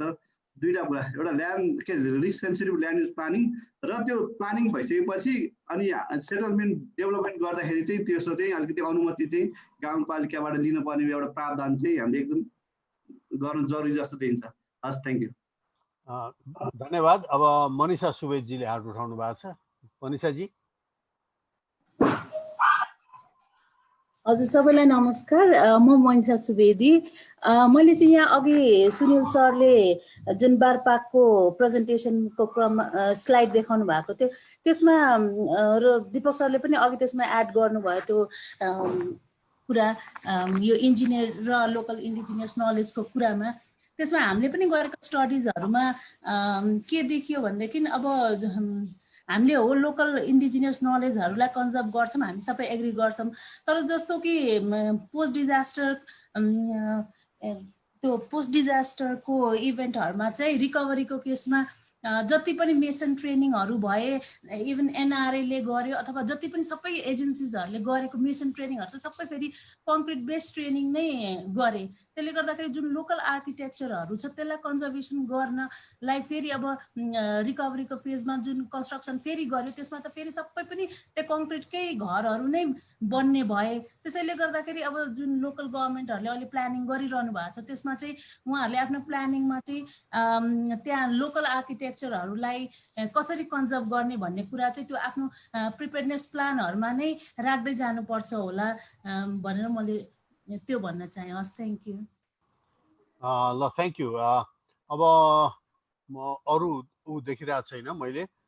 सुनिल बाबु सर, तपाईँलाई अब यो उठेका प्रश्नहरूमा क्विक कमेन्ट। मेरो एउटा चाहिँ क्वेसन छ है, यो हामी सबैले स्ट्रगल गरेको कुरा, यो मेरो प्रश्न यो कस्तो भन्दाखेरि यो परम्परागत शैलीको चाहिँ नि आर्किटेक्चर, यो म आफै व्यक्तिगत रूपमा पनि पीडित भयो र चाहिँ नि यो आधुनिक मटेरियल है। अब पाटनमै कस्ता कस्ता राम्रो घर अहिले बनाएका छन्, तर गएर चाहिँ एलुमिनियमको झ्याल हालेर चाहिँ ए बाबा काठ पो हाले त राम्रो देखिन्थ्यो नि यो चोकमा भनेर भन्दाखेरि के गर्ने, काठै पाइँदैन, काठ पाए पनि ज्यामी छैन, ज्यामी पाए पनि त्यो परम्परागत चाहिँ नि त्यो कुद्ने काम गर्नै सक्दैन भन्ने चाहिँ। अनि अलिक मलाई के रिमाइन्ड गरेर र तपाईँलाई म फ्लोर दिन्छु, के रिमाइन्ड गर्यो भने महात्मा गान्धीलाई एक्चुअली कसले सोधेको थियो अरे विदेशीले आएर, तिमी त्यस्तो महान सन्त, तिमी त एकदम चाहिँ नि गरिबीमा चाहिँ नि भलिन्टरीली त्यत्रो सायलमा सुखसायलमा बस्न सक्ने, तिमी भलिन्टरीली तिमी महात्मा यसरी चाहिँ गरिबीमा बसेका छौ भन्दाखेरि महात्मा गान्धीले हाँसेर के भनेको थियो भने तिमीलाई भारत सरकारलाई चाहिँ मलाई यो गरिबीमा राख्न कति खर्च लागेको छ तिमीले सुन्यौ भने अहिले तिमी टुवा पर्छौ भनेर भन्थ्यो अरे क्या। त्यो कता कता हामी चाहिँ नि यो आधुनिक प्रविधि र चाहिँ नि आधुनिक मटेरियल भर्सेस परम्परागत मटेरियल जुन राम्रो छ त्यसमा यो बजार व्यवस्थापन हामीहरूले ट्याक्स सिस्टम, ट्याक्स सहुलियत इत्यादिले हामीले म्यानेज गर्न नसकेका हो कि यो बजारको पेलानमा चाहिँ नि यो सबै हामी फसेर चाहिँ एकदम चाहिँ नि कस्तो भने विकृत किसिमको चाहिँ नि यो टिनको छानाहरू जुन बारपाकमा देखाउनु भयो नि हैन, हामी त्यता गएको हो कि यो के हो यो किनभने यो द्वन्द्व चाहिँ जानेवाला छैन। ल डाक्टर साहब।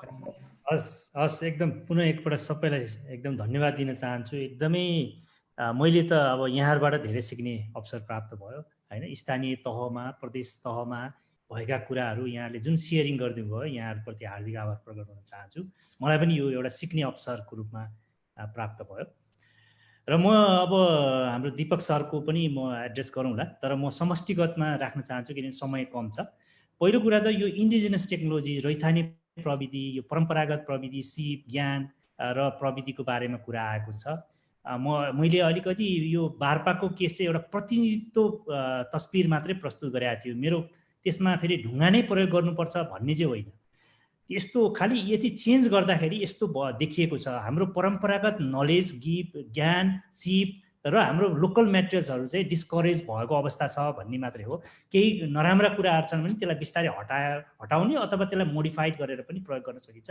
इभेन ढुङ्गाको कुरा गर्दाखेरि ढुङ्गालाई चाहिँ अहिले कटिङ गर्ने मेसिन लगेर त्यहाँ सानो पिसमा एउटा ब्रिकको हिसाबमा पनि प्रयोग गरिरहेको छ, जसले गर्दा लोड पनि कम हुने त्यस्तो किसिमको प्रविधिहरू छन्।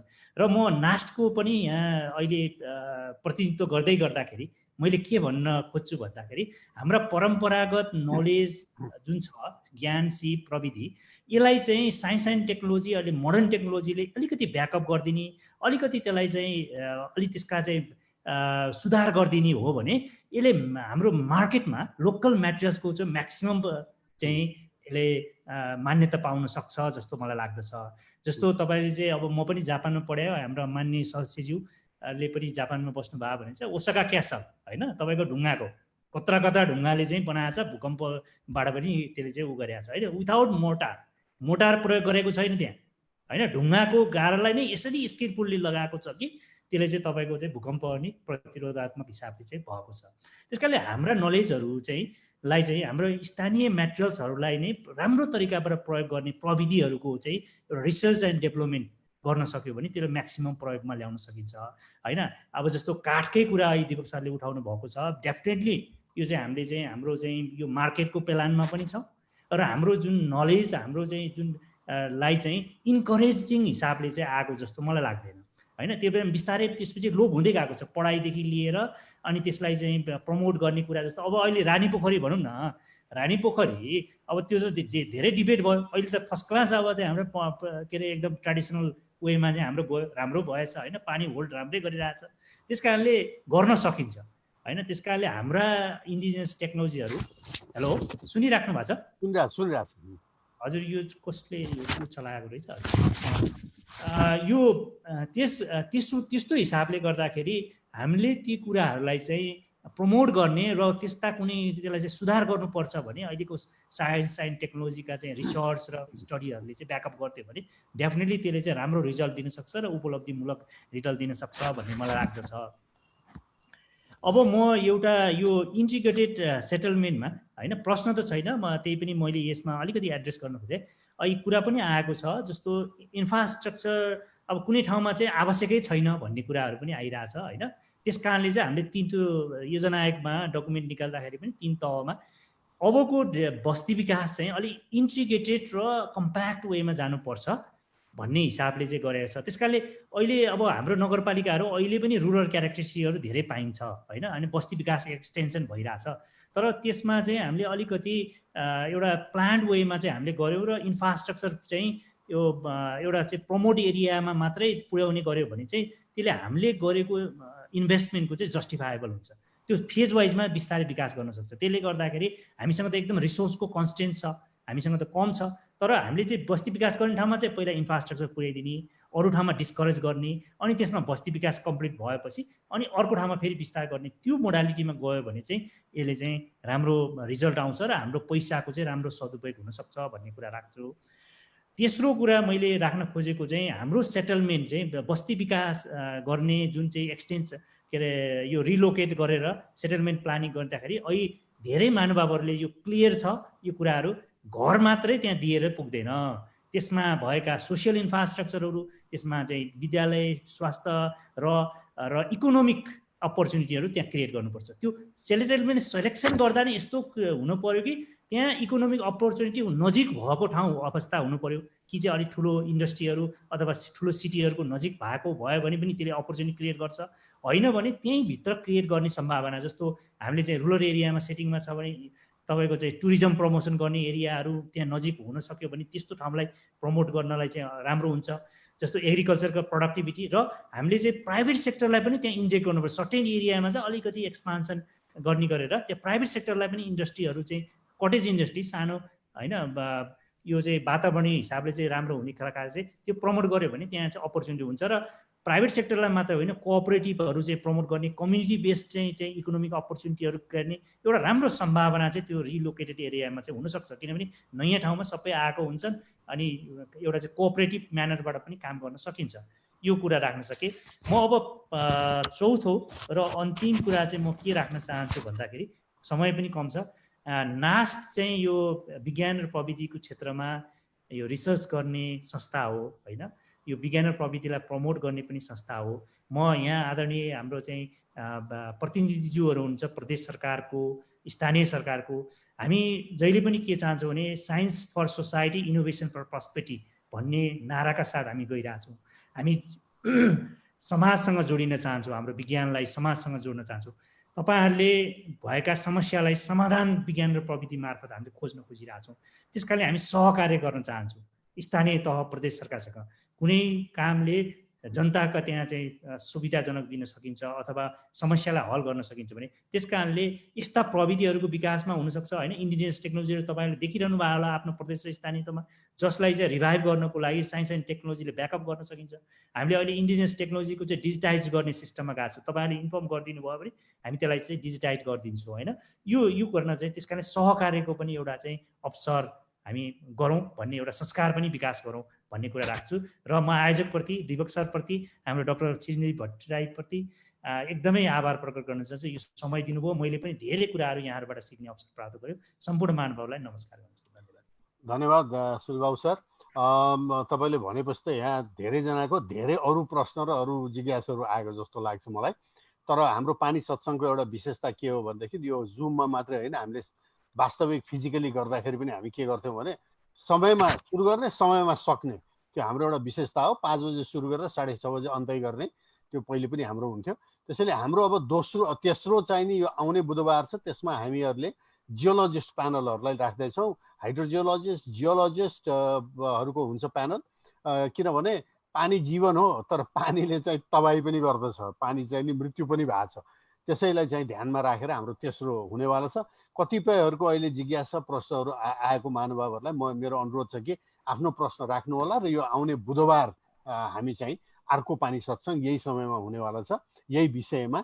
र अब म चाहिँ नि अन्तमा भोट अफ थ्याङ्क्स चाहिँ नि हाम्रो अध्यक्षज्यू डाक्टर नवीन्द्र दाहाल, मौसमविद र बायोचार एक्सपर्ट, उहाँलाई चाहिँ नि भोट अफ थ्याङ्क्स दिन म अनुरोध गर्दछु। नवीन्द्रजी। हस्, धन्यवाद दिपक सर र यहाँहरू सबैजनालाई मेरो हार्दिक नमस्कार छ।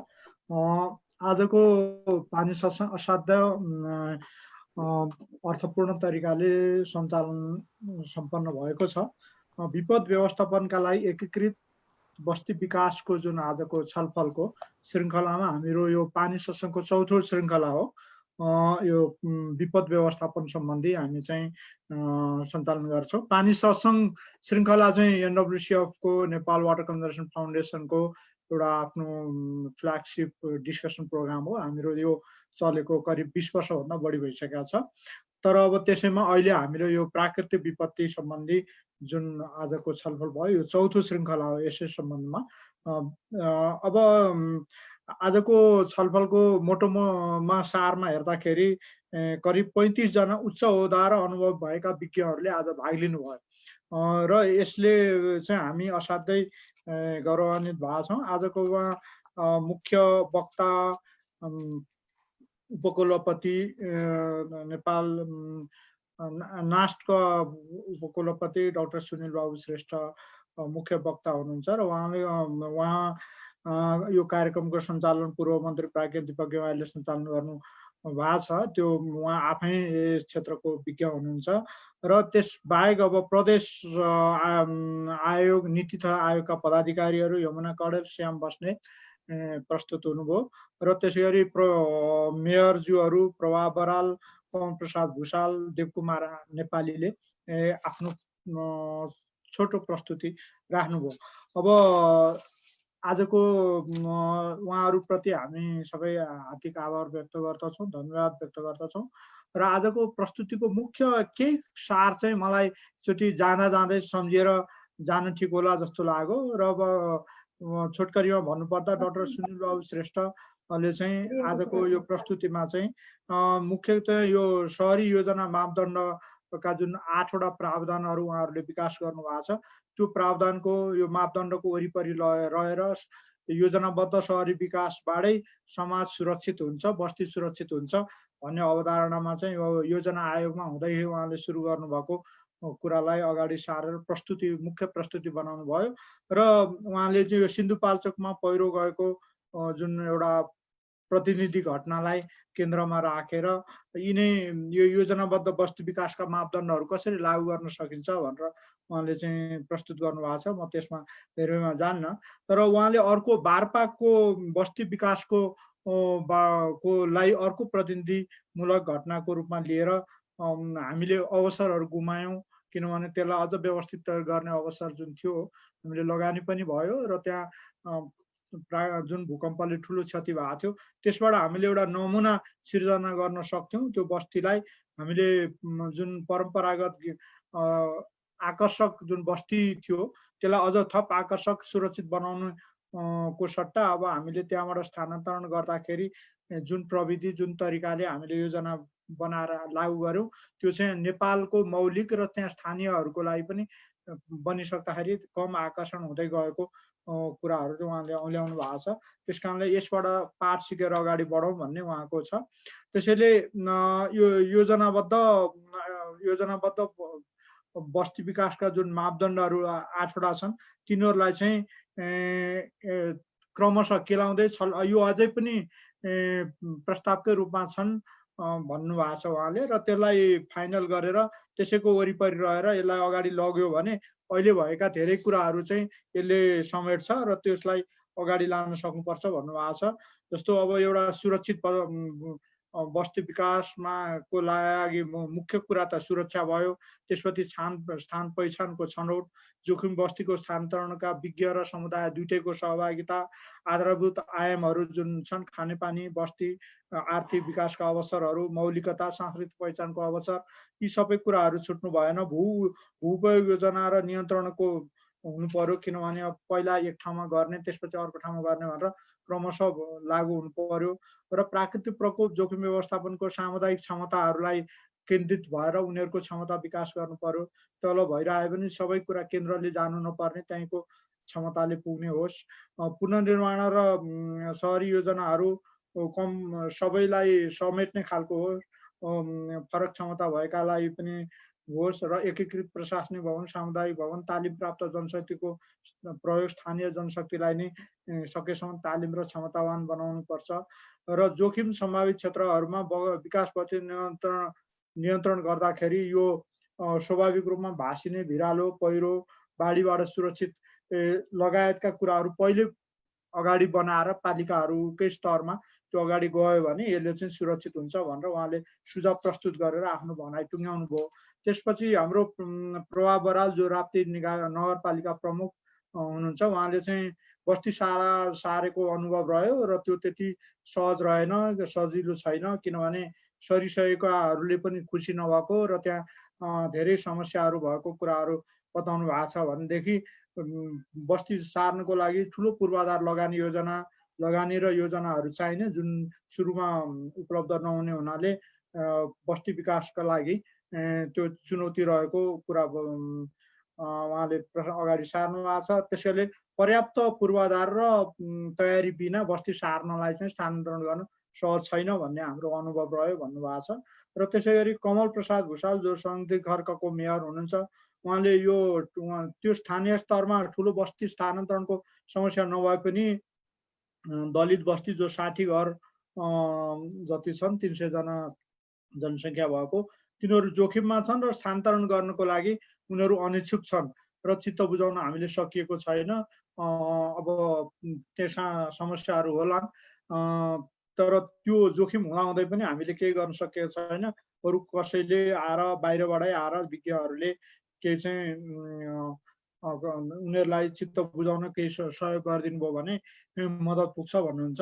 र त्यसै गरी देवकुमार नेपाली जो ढोरपाटनको हुनुहुन्छ, उहाँहरूले त्यहाँ यसपालि भर्खरै ठुलो क्षति भएको छ, 36 जनाको मृत्यु भयो, थुप्रै घरहरू, विद्यालय, पुलमा क्षति पुगेको छ र जग्गा भिरालो भएको हुनाले स्थानान्तरण पुनर्निर्माणका दुईटै चुनौतीहरू त्यहाँ छन्। अब केन्द्रले के गरेर हामीलाई गाइड गर्छ त्यही अनुसार हामी अगाडि बढ्ने भनेर छलफल भइरहेछ भन्ने उहाँले अगाडि राख्नुभयो।